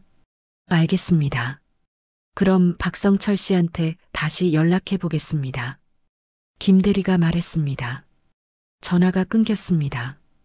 저는 핸드폰을 손에 쥔 채 멍하니 앉아 있었습니다. 2주 전부터 성철이가 채권 추심 회사한테 얘기를 했다고? 그럼 준호해고 소식 듣기도 전에 이미 다 계획한 거였어. 모든 퍼즐이 맞춰지기 시작했습니다. 준호가 연락을 끊은 것, 성철이와 경희가 이미 모든 걸 알아본 것, 가족회의에서 저만 빼고 다들 준비되어 있던 것. 나는 그냥 도장 찍는 도구였구나. 그 말이 저절로 입 밖으로 나왔습니다. 제 존재는 중요하지 않았습니다. 그저 토지 등기부등본에 박혀 있는 이름일 뿐이었습니다. 성철이에게든 준호에게든 경희에게든 저는 그저 도장을 찍어줘야 하는 사람이었던 겁니다. 가슴이 무너지는 것 같았습니다. 저는 산소 사진이 든 액자를 집어들었습니다. 남편 묘비가 보이는 사진이었습니다. 여보, 내가 이렇게 당하고 있어요. 제가 사진을 보며 중얼거렸습니다. 우리 아들이 날 이용하고 있어요. 손자까지 다 짜고 쳐서 눈물이 흘러내렸습니다. 나는 뭐였을까요? 평생 저 애들 키우느라 뼈 빠지게 일했는데 제 목소리가 떨렸습니다. 내 땅, 당신 묘, 우리 인생이 다 담긴 곳을 팔아서 빚을 갚으라고. 저는 사진을 가슴에 안았습니다. 나는 사람도 아니었나 봐요. 그냥 돈이었나 봐요. 그렇게 한참을 울었습니다. 밤이 깊어갔습니다. 저는 소파에 앉아서 창밖만 바라봤습니다. 어둠 속에서 아무것도 보이지 않았습니다. 제 인생도 그렇게 어두운 것 같았습니다. 핸드폰이 또 울렸습니다. 이번에는 성철이었습니다. 저는 전화를 받지 않았습니다. 다시 울렸습니다. 또 받지 않았습니다. 문자가 왔습니다. 엄마, 죄송해요. 한 번만 만나주세요. 설명할게요. 저는 문자를 읽고 핸드폰을 던져버렸습니다. 설명? 무슨 설명을 하겠다는 거야? 이미 다 들었어. 내가 작년부터 계획했다는 거, 채권 추심 회사한테 연락했다는 거. 저는 무릎을 끌어안고 앉았습니다. 세상이 무너지는 것 같았습니다. 제가 믿었던 사람들이, 제 가족이 저를 이렇게 이용하고 있었다니. 내가 뭘 잘못한 걸까? 너무 쉽게 믿은 게 잘못인가? 너무 사랑한 게 죄인가? 그런 생각들이 머릿속을 채웠습니다. 저는 그날 밤 잠을 한숨도 자지 못했습니다. 눈을 감으면 성철이 얼굴이 보였고 준호 우는 모습이 보였습니다. 그리고 경희의 밝은 웃음이 보였습니다. 그 모든 게 거짓이었습니다. 새벽이 되어서야 저는 정신을 차렸습니다. 이대로 있으면 안 돼. 나는 지켜야 해. 내 땅을, 내 인생을. 그 생각이 들자 조금씩 힘이 났습니다. 저는 일어나서 씻고 옷을 갈아입었습니다. 그리고 가방을 챙겼습니다. 어디론가 가야 할 것 같았습니다. 이대로 이 집에만 있으면 제가 무너질 것 같았습니다. 저는 현관문을 열고 밖으로 나갔습니다. 아침 공기가 차가웠습니다. 하지만 그 차가운 공기가 제 정신을 깨워줬습니다. 나는 아직 살아있어. 아직 포기할 때가 아니야. 그렇게 스스로를 다독이며 저는 걸음을 옮겼습니다. 저는 버스를 탔습니다. 어디로 가야 할지 정확히 몰랐지만 발이 저절로 움직였습니다. 버스는 산소 쪽으로 가는 노선이었습니다. 창밖을 보면서 저는 아무 생각도 하지 않으려 했습니다. 하지만 머릿속에서는 계속 어젯밤 일들이 재생되었습니다. 법무사 사무실의 서류, 채권 추심팀장의 목소리, 성철이의 회피하는 눈빛, 산소 근처에서 내렸습니다. 평소보다 더 긴 시간이 걸렸습니다. 다리에 힘이 없어서 몇 번이나 멈춰야 했습니다. 숨도 제대로 쉬어지지 않았습니다. 언덕을 오르는 동안 제 눈에서는 계속 눈물이 흘렀습니다. 산소에 도착했습니다. 남편의 묘비가 보였습니다. 저는 그 앞에 무릎을 꿇었습니다. 여보, 목소리가 제대로 나오지 않았습니다. 여보, 나 어떻게 해야 해요? 저는 묘비를 붙잡고 소리내어 울었습니다. 우리 아들이 날 속였어요. 손자까지 다 같이 짜고서 말을 하다가 목이 메었습니다. 당신을 팔아서 빚을 갚으라고 했어요. 아니, 당신을 팔아서 자기네 인생을 살리라고 했어요. 제 손이 묘비를 긁었습니다. 나는 뭐였을까요? 평생 저 애들 키우느라 시장 바닥에 나가서 손에 동상 터지고 발 시려워하면서도 버텼는데 목소리가 점점 커졌습니다. 그렇게 모아서 당신한테 이 자리 마련해 드렸는데 그것도 빼앗아 가려고 해요. 저는 땅바닥을 쳤습니다. 당신 부모님도 여기 묻혀 계시잖아요. 시아버님, 시어머님까지 다 같이 팔아치우는 거예요. 그 생각이 들자 온몸이 떨렸습니다. 나까지 같이 묻어버리자는 소리처럼 들렸어요. 저는 풀을 움켜쥐었습니다. 내가 뭘 잘못한 걸까요? 자식 사랑한 게 죄예요? 대답은 없었습니다. 바람만 차갑게 불어왔습니다. 저는 묘비에 이마를 대고 한참을 그렇게 있었습니다. 여기서 그냥 이대로 있고 싶다. 그런 생각이 들었습니다. 집에 가봐야 뭐해. 전화 오면 또 설득당할 텐데. 차라리 여기서 당신 옆에 누워버릴까. 그런 생각들이 머릿속을 채웠습니다. 얼마나 시간이 흘렀는지 모르겠습니다. 해가 중천에 떴습니다. 하지만 저는 움직일 힘이 없었습니다. 핸드폰이 계속 울렸습니다. 성철이었습니다. 받지 않았습니다. 준호였습니다. 받지 않았습니다. 경이었습니다. 그것도 받지 않았습니다. 저는 핸드폰을 꺼버렸습니다. 누구의 목소리도 듣고 싶지 않아. 결국 저는 산소를 내려왔습니다.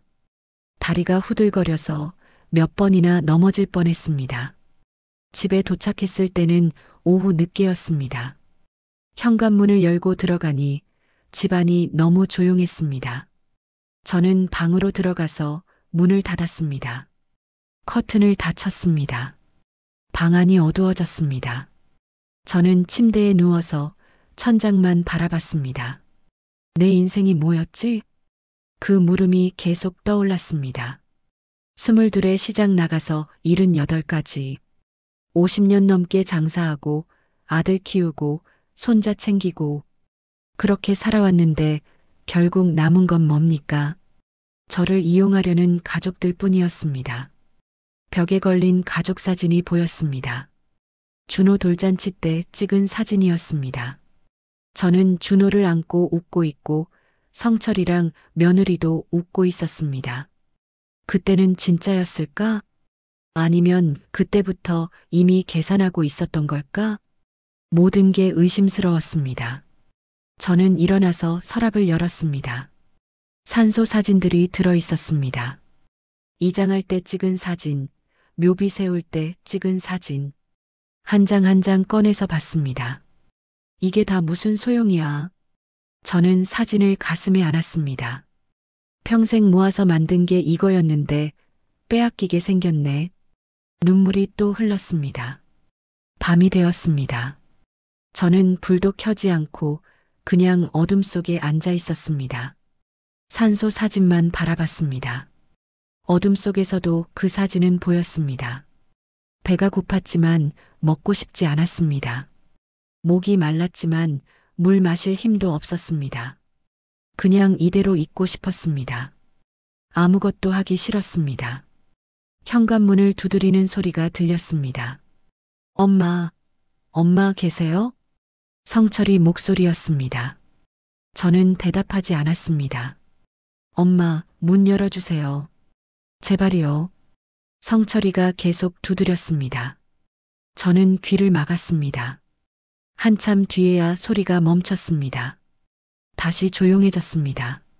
저는 산소 사진을 다시 들여다봤습니다. 여보, 미안해요. 제가 중얼거렸습니다. 내가 당신을 지키지 못할 것 같아요. 손가락으로 사진 속 묘비를 쓰다듬었습니다. 당신 부모님도 우리 자리도 다 빼앗길 것 같아요. 목소리가 떨렸습니다. 나는 너무 약해요. 준호가 우는 것만 봐도 마음이 약해져요. 제 자신이 한심했습니다. 성철이가 또 눈물 보이면 나는 또 넘어갈 거예요. 그게 제일 무서웠습니다. 제가 저를 믿을 수가 없었습니다. 내가 나를 지킬 수 있을까? 그 물음에 답이 나오지 않았습니다. 저는 사진을 가슴에 품고 침대에 누웠습니다. 눈을 감았지만 잠은 오지 않았습니다. 머릿속에서는 계속 똑같은 생각만 맴돌았습니다. 나는 이제 어떻게 해야 하지? 이대로 무너져야 하나? 아니면 싸워야 하나? 하지만 싸울 힘도 용기도 없었습니다. 저는 그저 어둠 속에 누워서 아무것도 하지 못했습니다. 세상에서 가장 외로운 밤이었습니다. 가족이 있는데도 저는 완전히 혼자였습니다. 믿었던 사람들이 등을 돌렸을 때 사람은 이렇게 무너지는구나. 그걸 처음 알았습니다. 새벽이 왔지만 저는 여전히 침대에 누워 있었습니다. 일어날 이유를 찾을 수가 없었습니다. 사흘째 되는 날 아침 누군가 현관문을 두드렸습니다. 저는 반응하지 않았습니다. 또 성철이거나 준호겠거니 생각했습니다. 영자 씨, 저 수님이에요. 계세요? 수님이 목소리였습니다. 저는 천천히 일어나서 문을 열었습니다. 어머, 영자야. 얼굴이 왜 그래? 수님이가 깜짝 놀란 표정으로 저를 봤습니다. 괜찮아. 그냥 좀 피곤해서. 제가 대답했지만 목소리에 힘이 없었습니다. 피곤한 게 아니라 아픈 거 아니야? 며칠째 소식이 없어서 걱정했잖아. 수님이가 제 손을 잡았습니다. 아픈 건 아니야. 거짓말. 얼굴 봐. 밥은 먹었어? 수님이가 집안을 둘러봤습니다. 부엌 싱크대에는 설거지할 것도 없이 깨끗했습니다. 며칠째 아무것도 안 먹었다는 증거였습니다. 영자야, 나랑 같이 나가자. 어디? 노인복지관. 오늘 무료 건강검진 하는 날이야. 나도 가려고 했는데 너도 같이 가자. 수님이가 제 팔을 잡았습니다. 나는 괜찮아. 괜찮은 게 아니잖아. 얼굴이 반쪽이 됐는데. 나가서 밥이라도 먹자. 수님이는 제 말을 듣지 않고 저를 이끌었습니다. 저는 힘이 없어서 거부할 수도 없었습니다. 수님이는 저를 데리고 노인복지관으로 갔습니다. 복지관에 도착하니 어르신들이 많이 모여 있었습니다. 자, 여기 앉아. 내가 죽 하나 사올게. 수님이가 저를 의자에 앉히고 매점으로 갔습니다. 저는 멍하니 앉아서 주변을 둘러봤습니다. 벽에 여러 안내문이 붙어 있었습니다. 노인 재산 보호 상담, 법률 무료 상담, 복지 서비스 안내. 그 글자들이 눈에 들어왔습니다. 수님이가 죽을 들고 돌아왔습니다. 자, 먹어. 따뜻할 때. 저는 죽을 한 숟가락 떠먹었습니다. 며칠 만에 먹는 음식이었습니다. 목으로 넘어가는데 눈물이 났습니다. 왜 울어? 무슨 일 있어? 수님이가 걱정스럽게 물었습니다. 저는 고개를 저었습니다. 아무 일도 없어. 하지만 수님이는 믿지 않았습니다. 영자야, 나한테 말해봐. 우리가 몇 년을 알고 지낸 사이인데. 수님이 목소리에 진심이 담겨 있었습니다. 저는 한참을 망설이다가 입을 열었습니다. 수님아, 나 산소 팔 뻔했어. 뭐? 우리 성철이가 손자가 다 같이 짜고서 나한테 산소 팔라고 했어. 말을 하다 보니 눈물이 쏟아졌습니다. 수님이는 아무 말 없이 제 손을 꼭 잡아줬습니다. 저는 그동안 있었던 일들을 다 얘기했습니다. 준호의 해고, 빚, 산소 매각 제한, 법무사 사무실에서 본 서류, 채권 추심 전화까지 다 털어놓고 나니 조금 숨통이 트이는 것 같았습니다. 영자야, 그거 절대 팔면 안 돼. 수님이가 단호하게 말했습니다. 근데 준호가 너무 힘들어해. 그래도 안 돼. 내 재산이야. 내가 평생 모은 거잖아. 수님이가 제 어깨를 잡았습니다. 여기 상담 선생님한테 가보자. 저기 재산보호 상담하잖아. 순임이가 벽에 안내문을 가리켰습니다. 상담? 응, 무료야. 나도 전에 한번 받아봤어. 선생님이 참 좋으시더라. 순임이는 저를 데리고 상담실로 갔습니다. 문을 두드리자 온화한 목소리가 들렸습니다. 들어오세요. 안으로 들어가니 50대쯤 되어 보이는 여자 선생님이 앉아 계셨습니다. 어서 오세요. 앉으세요. 선생님이 웃으며 우리를 맞았습니다. 순임이가 말했습니다. 선생님, 제 친구인데요. 상담 좀 받고 싶대요. 그래요. 어떤 고민이신가요? 선생님이 부드럽게 물었습니다. 저는 처음엔 말하기 망설여졌습니다. 하지만 선생님의 따뜻한 눈빛을 보니 입이 열렸습니다. 저는 다시 한번 제 이야기를 했습니다. 선생님은 고개를 끄덕이며 들어주셨습니다. 중간에 질문도 몇 가지 하셨습니다. 토지가 어르신 명의로 되어 있나요? 네, 제 이름으로 되어 있어요. 가족 중 누구한테 위임장이나 인감 같은 거 맡기신 적은 없으시죠? 없어요. 다행이네요. 선생님이 안도하는 표정을 지었습니다. 이야기를 다 듣고 나서 선생님이 말씀하셨습니다. 어르신, 절대로 그 땅 팔면 안 됩니다. 근데 손자가... 어르신, 선생님이 제 손을 잡았습니다. 어르신 재산은요, 그동안의 노동과 눈물의 기록이에요. 그 말이 제 가슴을 쳤습니다. 50년 동안 시장에서 일하셔서 모은 돈이잖아요. 그걸 쉽게 넘기시면 안 돼요. 선생님 목소리에 힘이 실렸습니다. 그리고 가족이라고 해서 어르신 재산에 권리가 있는 게 아니에요. 하지만 손자가 힘들어하는데 제가 말했습니다. 손자분 빚은 손자분이 해결해야 해요. 할머니가 평생 모은 걸로 해결할 문제가 아니에요. 선생님이 단호하게 말했습니다. 게다가 실제로는 아들분 빚 때문이잖아요. 더더욱 안 되죠. 저는 선생님을 바라봤습니다. 선생님, 근데 저는 준호가 우는 것만 봐도 마음이 약해져요. 그걸 이용하는 거예요. 선생님이 말씀하셨습니다. 어르신의 사랑을 이용해서 어르신을 도구로 만드는 거예요. 도구. 그 단어를 들으니 제가 법무사 사무실에서 느꼈던 감정이 떠올랐습니다. 어르신, 지금 당장 해야 할 일이 있어요. 선생님이 메모지에 뭔가를 적기 시작했습니다. 첫째, 토지에 대한 처분 금지 가처분 신청을 하세요. 그럼 어르신 동의 없이는 아무도 그 땅을 건드릴 수 없어요. 그게 가능해요? 가능해요. 제가 법무사 한 분 소개해 드릴게요. 선생님이 전화번호를 적었습니다. 둘째, 유언장을 작성하세요. 어르신이 원하시는 대로 재산을 분배할 수 있게요. 유언장이요? 네, 공증 받으시면 됩니다.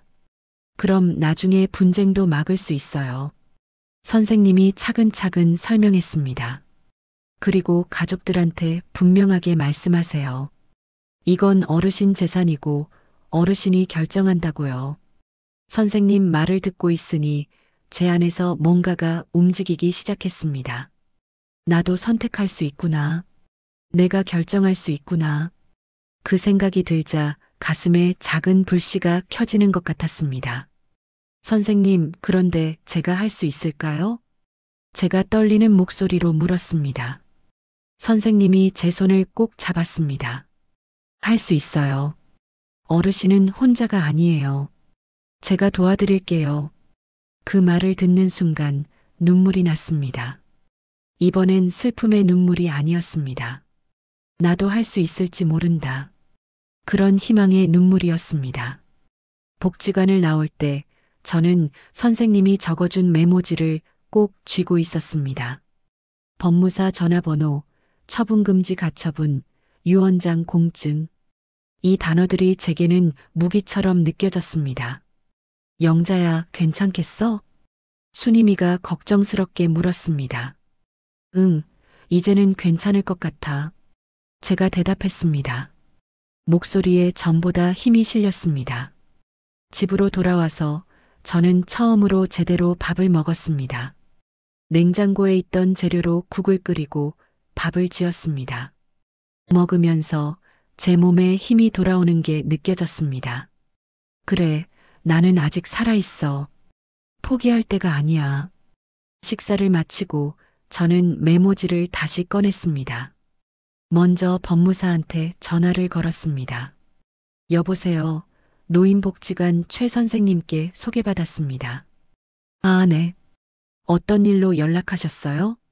법무사가 친절하게 물었습니다. 저는 제 상황을 설명했습니다. 처분금지 가처분 신청하실 수 있어요. 내일 사무실로 오시겠어요? 네, 가겠습니다. 전화를 끊고 나니 떨렸습니다. 하지만 이번엔 두려움만이 아니었습니다. 내가 뭔가를 하고 있다는 느낌이 들었습니다. 다음 날 저는 법무사 사무실로 갔습니다. 어제 갔던 곳이 아니라 복지관에서 소개받은 곳이었습니다.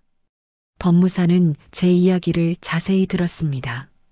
어르신, 잘 오셨어요. 지금 바로 신청하시는 게 좋겠습니다. 얼마나 걸려요? 일주일 정도면 결정이 날 겁니다.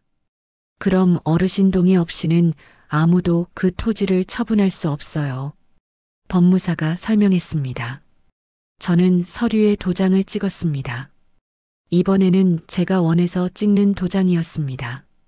그리고 유언장도 작성하시죠. 법무사가 다른 서류를 꺼냈습니다. 유언장에는 어떻게 쓰면 되나요? 제가 물었습니다. 어르신이 원하시는 대로 쓰시면 됩니다. 재산을 누구한테 어떻게 물려줄지요. 저는 한참을 생각했습니다. 산소는 제가 죽을 때까지 그대로 두고 싶어요. 네, 그렇게 쓰시면 됩니다. 그리고 전원주택은 나중에 팔아서 공익단체에 기부하고 싶어요. 제가 말했습니다. 법무사가 놀란 표정을 지었습니다. 가족한테는 안 물려주시고요. 아들한테 주면 또 빚에 쓸 것 같아요. 손자한테 주면 또 다른 빚이 생길 것 같고요. 저는 담담하게 말했습니다. 대신 제가 살아있는 동안은 제가 필요하다고 생각하는 만큼만 도와줄 거예요. 법무사는 고개를 끄덕였습니다. 어르신, 현명하신 결정입니다. 유언장을 작성하고 공증까지 마쳤습니다. 그 서류를 받아들고 나오니 제 손이 떨렸습니다.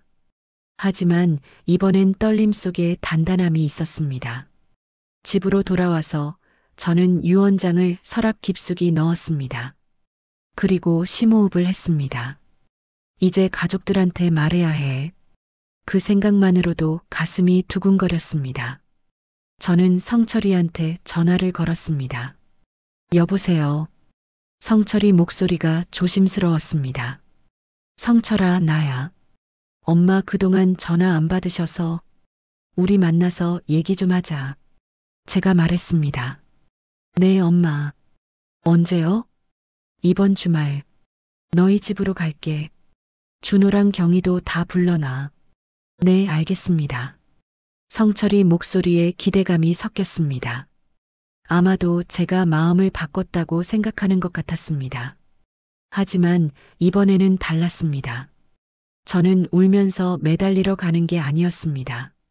전화를 끊고 저는 거울을 봤습니다. 며칠 사이에 야윈 얼굴이 보였습니다. 하지만 눈빛만은 전보다 단단해진 것 같았습니다. 할 수 있어. 제가 거울 속 제게 말했습니다. 나는 할 수 있어. 그 말을 몇 번이고 되뇌었습니다. 주말까지 저는 준비했습니다. 처분금지 가처분 결정문이 나왔습니다. 저는 그 서류를 복사해서 가방에 넣었습니다. 유언장 사본도 함께 넣었습니다. 그리고 제가 하고 싶은 말들을 메모했습니다. 종이에 적으면서 손이 계속 떨렸습니다. 하지만 멈추지 않았습니다. 내 인생이야. 내가 결정해야 해. 그 생각으로 버텼습니다. 주말 아침 저는 평소보다 일찍 일어났습니다. 씻고 단정하게 옷을 입었습니다. 거울을 보며 립스틱도 발랐습니다. 오늘은 무너지면 안 돼. 스스로에게 다짐했습니다. 가방을 챙기고 집을 나섰습니다. 버스를 타고 가는 동안 계속 심호흡을 했습니다. 가슴이 두근거렸지만 발걸음은 멈추지 않았습니다. 성철이네 집에 도착했습니다. 초인종을 누르기 전에 저는 잠시 멈춰 섰습니다. 괜찮아. 나는 준비했어. 그렇게 마음을 다잡고 초인종을 눌렀습니다. 경희가 문을 열었습니다. 어머니 오셨어요. 어서 들어오세요. 경희는 웃고 있었지만 어딘가 긴장한 표정이었습니다. 거실로 들어가니 성철이와 준호가 앉아 있었습니다. 엄마 오셨어요. 성철이가 일어났습니다. 할머니. 준호도 조심스럽게 인사했습니다. 저는 세 사람을 차례로 바라봤습니다. 그리고 소파에 앉았습니다. 가방에서 서류를 꺼냈습니다. 얘기 좀 하자. 제가 말했습니다. 목소리가 떨렸지만 그래도 또박또박 말했습니다. 오늘 내가 준비한 게 있어. 서류를 테이블 위에 놓았습니다. 세 사람의 표정이 조금씩 변하기 시작했습니다. 저는 심호흡을 하고 입을 열었습니다. 산소는 안 팔아. 그 첫 마디를 하는 순간 제 안에 있던 두려움이 조금 줄어드는 게 느껴졌습니다. 그리고 너희한테 할 말이 있어. 저는 서류를 하나씩 펼치기 시작했습니다. 이제는 울면서 매달리는 대신 종이를 들고 앉았습니다. 제가 정한 제 마지막 계획을 보여주기 위해서였습니다. 산소는 안 팔아. 제가 다시 한번 또박또박 말했습니다. 성철이 얼굴이 굳었습니다. 엄마, 그게 무슨... 끝까지 들어. 제가 성철이 말을 끊었습니다. 준호는 고개를 숙였고 경희는 입술을 깨물었습니다. 저는 첫 번째 서류를 펼쳤습니다. 이게 뭔지 아니? 세 사람이 서류를 들여다봤습니다. 처분금지 가처분 결정문이야. 법원에서 받았어. 제가 설명했습니다. 이게 무슨 뜻인지 알아? 이제 내 동의 없이는 아무도 그 땅을 건드릴 수 없다는 거야. 성철이 얼굴이 창백해졌습니다. 엄마, 왜 이런 걸? 왜긴 왜야? 너희가 내 동의도 없이 이미 다 진행하고 있었잖아. 제가 차갑게 말했습니다. 법무사 사무실에서 봤어. 내가 작년에 이미 내 땅을 담보로 잡으려고 했다는 거. 성철이는 아무 말도 하지 못했습니다. 채권 추심 회사한테도 연락했다며? 2주 전에. 준호가 연락 끊기도 전에. 제 목소리가 떨렸지만 멈추지 않았습니다. 다 계획한 거였지. 준호를 앞세워서 나를 설득하려고. 준호가 고개를 들었습니다. 할머니, 저는... 준호야, 너도 알고 있었니? 제가 준호를 똑바로 쳐다봤습니다. 할머니, 저는 정말 힘들었어요. 아빠가 그러시길래. 준호 목소리가 떨렸습니다. 내 아빠가 뭐라고 했는데? 할머니가 어차피 나중에 물려줄 거니까 지금 쓰는 게 낫다고 할머니도 원하실 거라고. 준호가 말끝을 흐렸습니다. 저는 성철이를 봤습니다. 그렇게 말했어? 성철이는 고개를 돌렸습니다. 엄마, 저도 절박했어요. 가게가 망해가고 빚쟁이들이 매일 찾아오고. 그래서 내 아들을 이용한 거야? 제가 물었습니다. 이용한 게 아니라 진짜 준호도 힘들었어요. 그래서 같이 나를 속인 거지. 제가 성철이 말을 끊었습니다. 거실이 조용해졌습니다. 저는 두 번째 서류를 꺼냈습니다. 이건 유언장이야. 공증 받았어. 경희가 놀란 표정으로 저를 봤습니다. 유언장이요? 응. 내가 죽으면 산소는 그대로 두고 전원주택은 팔아서 공익단체에 기부할 거야. 제가 말했습니다. 뭐라고요? 성철이가 소리쳤습니다. 엄마, 그럼 저희한테는요? 너희한테 줄 게 없어. 제가 단호하게 말했습니다. 너희가 원한 건 내 재산이지. 나는 아니었잖아. 성철이 얼굴이 붉어졌습니다. 엄마, 그게 무슨 말씀이세요? 저희가 언제? 나는 도장 찍는 도구였어. 인간이 아니라 그냥 등기부등본에 박힌 이름이었어. 제 목소리가 떨렸습니다. 내가 얼마나 아팠는지, 얼마나 무너졌는지 너희는 관심도 없었지. 준호가 울기 시작했습니다. 할머니, 죄송해요. 정말 죄송해요. 저는 준호를 바라봤습니다. 준호야, 나는 내가 힘든 걸 알아. 정말 알아. 제가 조금 부드러운 목소리로 말했습니다. 근데 그렇다고 남의 것을 기대하면서 사는 건 아니야. 할머니, 회사에서 잘린 건 내 잘못이 아니야. 세상이 원래 그렇게 돌아가. 저는 가방에서 봉투 하나를 꺼냈습니다. 이거 500만 원 들어있어. 구직 활동이나 재교육비로 써. 준호가 놀란 표정으로 봉투를 받습니다. 할머니, 이건 받아. 이건 할머니가 주고 싶어서 주는 거야. 내가 기대해서 받는 게 아니라. 제가 봉투를 준호 앞에 놓았습니다. 그리고 내 빚은 내가 갚아. 천천히라도 내 힘으로. 준호가 고개를 숙였습니다. 할머니, 감사합니다. 정말 죄송하고 감사합니다. 저는 성철이를 봤습니다. 성철아, 너도 내 빚은 내가 책임져. 엄마, 나는 더 이상 내 인생에 내 묘를 팔 만큼 껴들고 싶지 않아. 제가 말했습니다. 미안하다. 이제는 너희가 어른이 되어야 해. 성철이가 고개를 숙였습니다. 엄마, 저희가 잘못했어요. 알아. 근데 잘못을 인정하는 것만으로는 부족해. 이제부터 달라져야 해. 제가 말했습니다. 경희가 조심스럽게 입을 열었습니다. 어머니, 저희가 너무 어머니만 믿고 살았나 봐요. 그래, 너무 믿었어. 아니, 이용했지. 제가 경희를 봤습니다. 경희야, 너도 알고 있었지? 처음부터. 경희는 고개를 끄덕였습니다. 죄송해요, 어머니. 저도 준호가 너무 힘들어해서. 그래도 되는 일이 있고 안 되는 일이 있어. 제가 말했습니다. 저는 세 사람을 차례로 바라봤습니다. 나는 너희를 사랑해. 지금도 사랑해. 제 목소리가 떨렸습니다. 근데 사랑한다고 해서 내 인생까지 너희한테 줄 수는 없어. 눈물이 흘러내렸습니다. 나도 존엄이 있는 사람이야. 평생 일해서 모은 게 있고 지키고 싶은 게 있어. 준호가 소리내어 울었습니다. 할머니, 정말 죄송해요. 제가 어른이 아니었어요. 그래, 이제 알았으면 됐어. 저는 준호 손을 잡았습니다.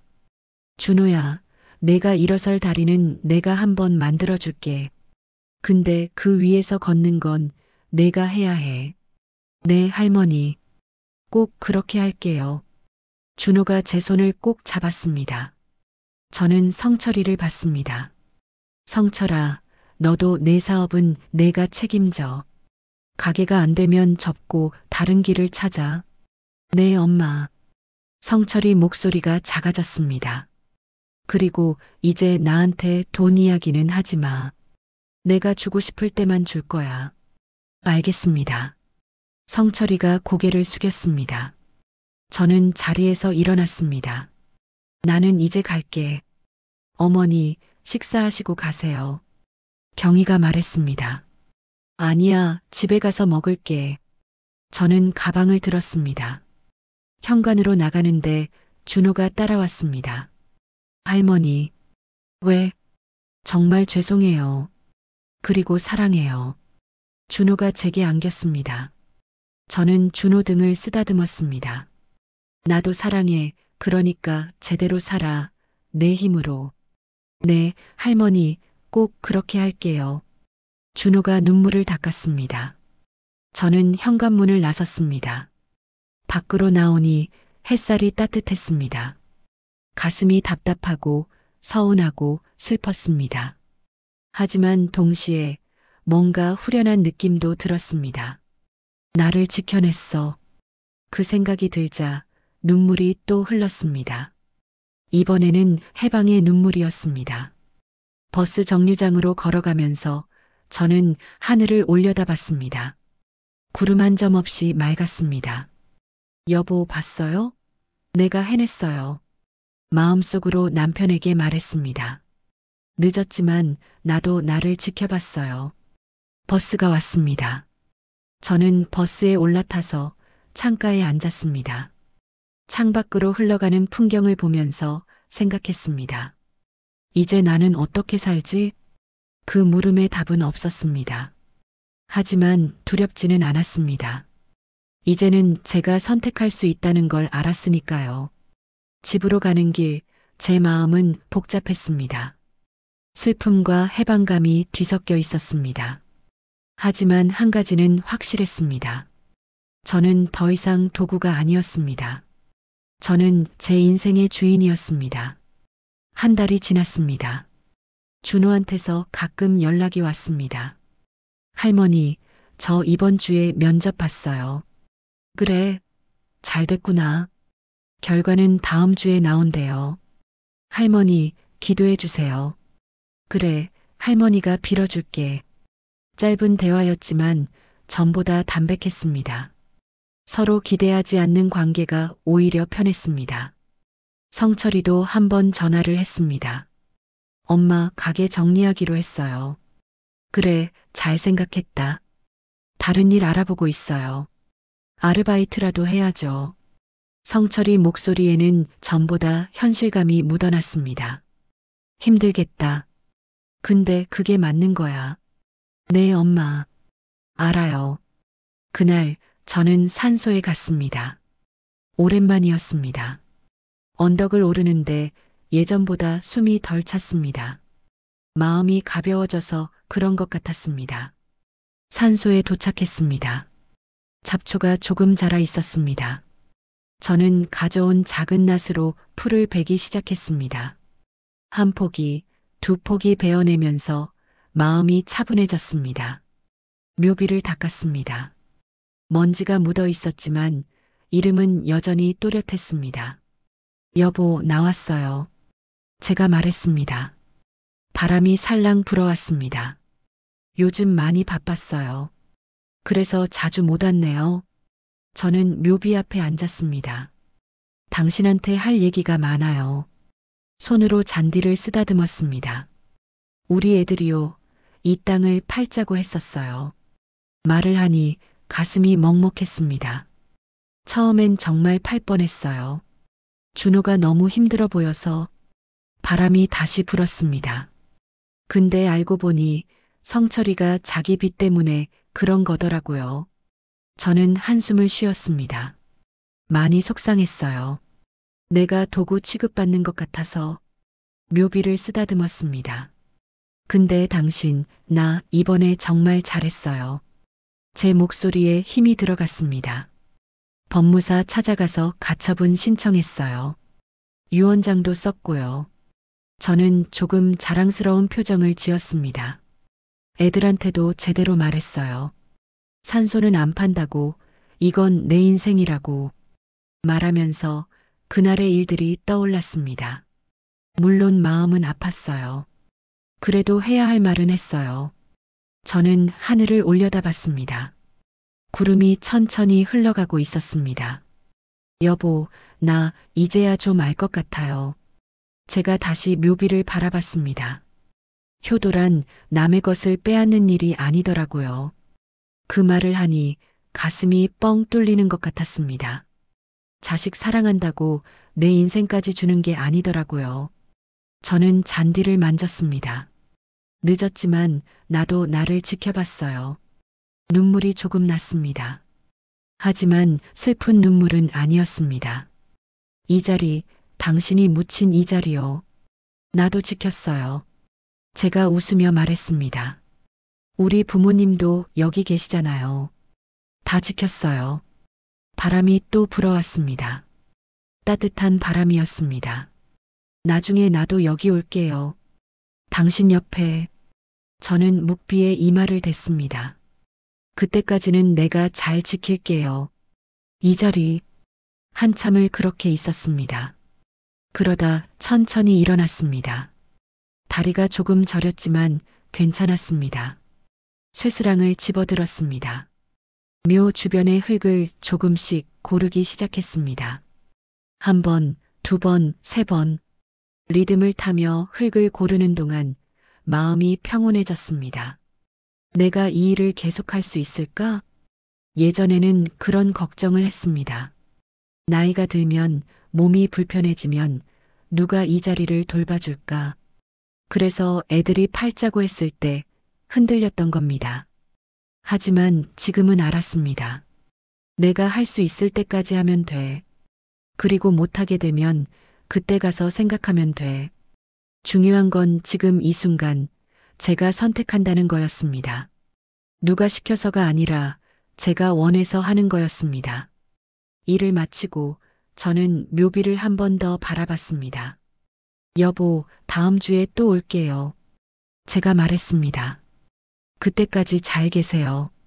언덕을 내려오는 길, 저는 뒤돌아봤습니다. 햇빛을 받아 반짝이는 묘비가 보였습니다. 저 자리는 제 과거이자 제 미래였습니다. 그리고 지금은 제가 지켜낸 현재였습니다. 버스 정류장으로 걸어가면서 저는 핸드폰을 꺼냈습니다. 준호한테서 문자가 와 있었습니다. 할머니, 면접 합격했어요. 다음 달부터 출근해요. 감사합니다. 저는 웃으며 답장을 보냈습니다. 축하한다. 열심히 해라. 할머니가 응원한다. 짧은 문자였지만 마음은 담겨 있었습니다. 이제 준호는 제 힘으로 걸어갈 겁니다. 성철이도 자기 길을 찾아갈 겁니다. 그리고 저는 제 인생을 계속 살아갈 겁니다. 집으로 돌아오는 버스 안에서 저는 창밖을 봤습니다. 저녁 햇살이 따뜻하게 비치고 있었습니다. 나는 잘 살았어. 그 생각이 들었습니다. 완벽하지는 않았지만 최선을 다했습니다. 실수도 많이 했지만 끝에는 바로 잡았습니다. 이제는 나를 위해 살아도 되겠지. 그런 생각을 하니 마음이 편해졌습니다. 집에 도착했습니다. 현관문을 열고 들어가니 제 집이 보였습니다. 크지 않지만 제 이름으로 된 집이었습니다. 거실벽에 걸린 산소 사진이 눈에 들어왔습니다. 저는 그 사진 앞에 섰습니다. 지켰어. 제가 사진을 보며 중얼거렸습니다. 우리 땅, 우리 자리 다 지켰어. 그리고 웃었습니다. 오랜만에 진심으로 웃는 것 같았습니다.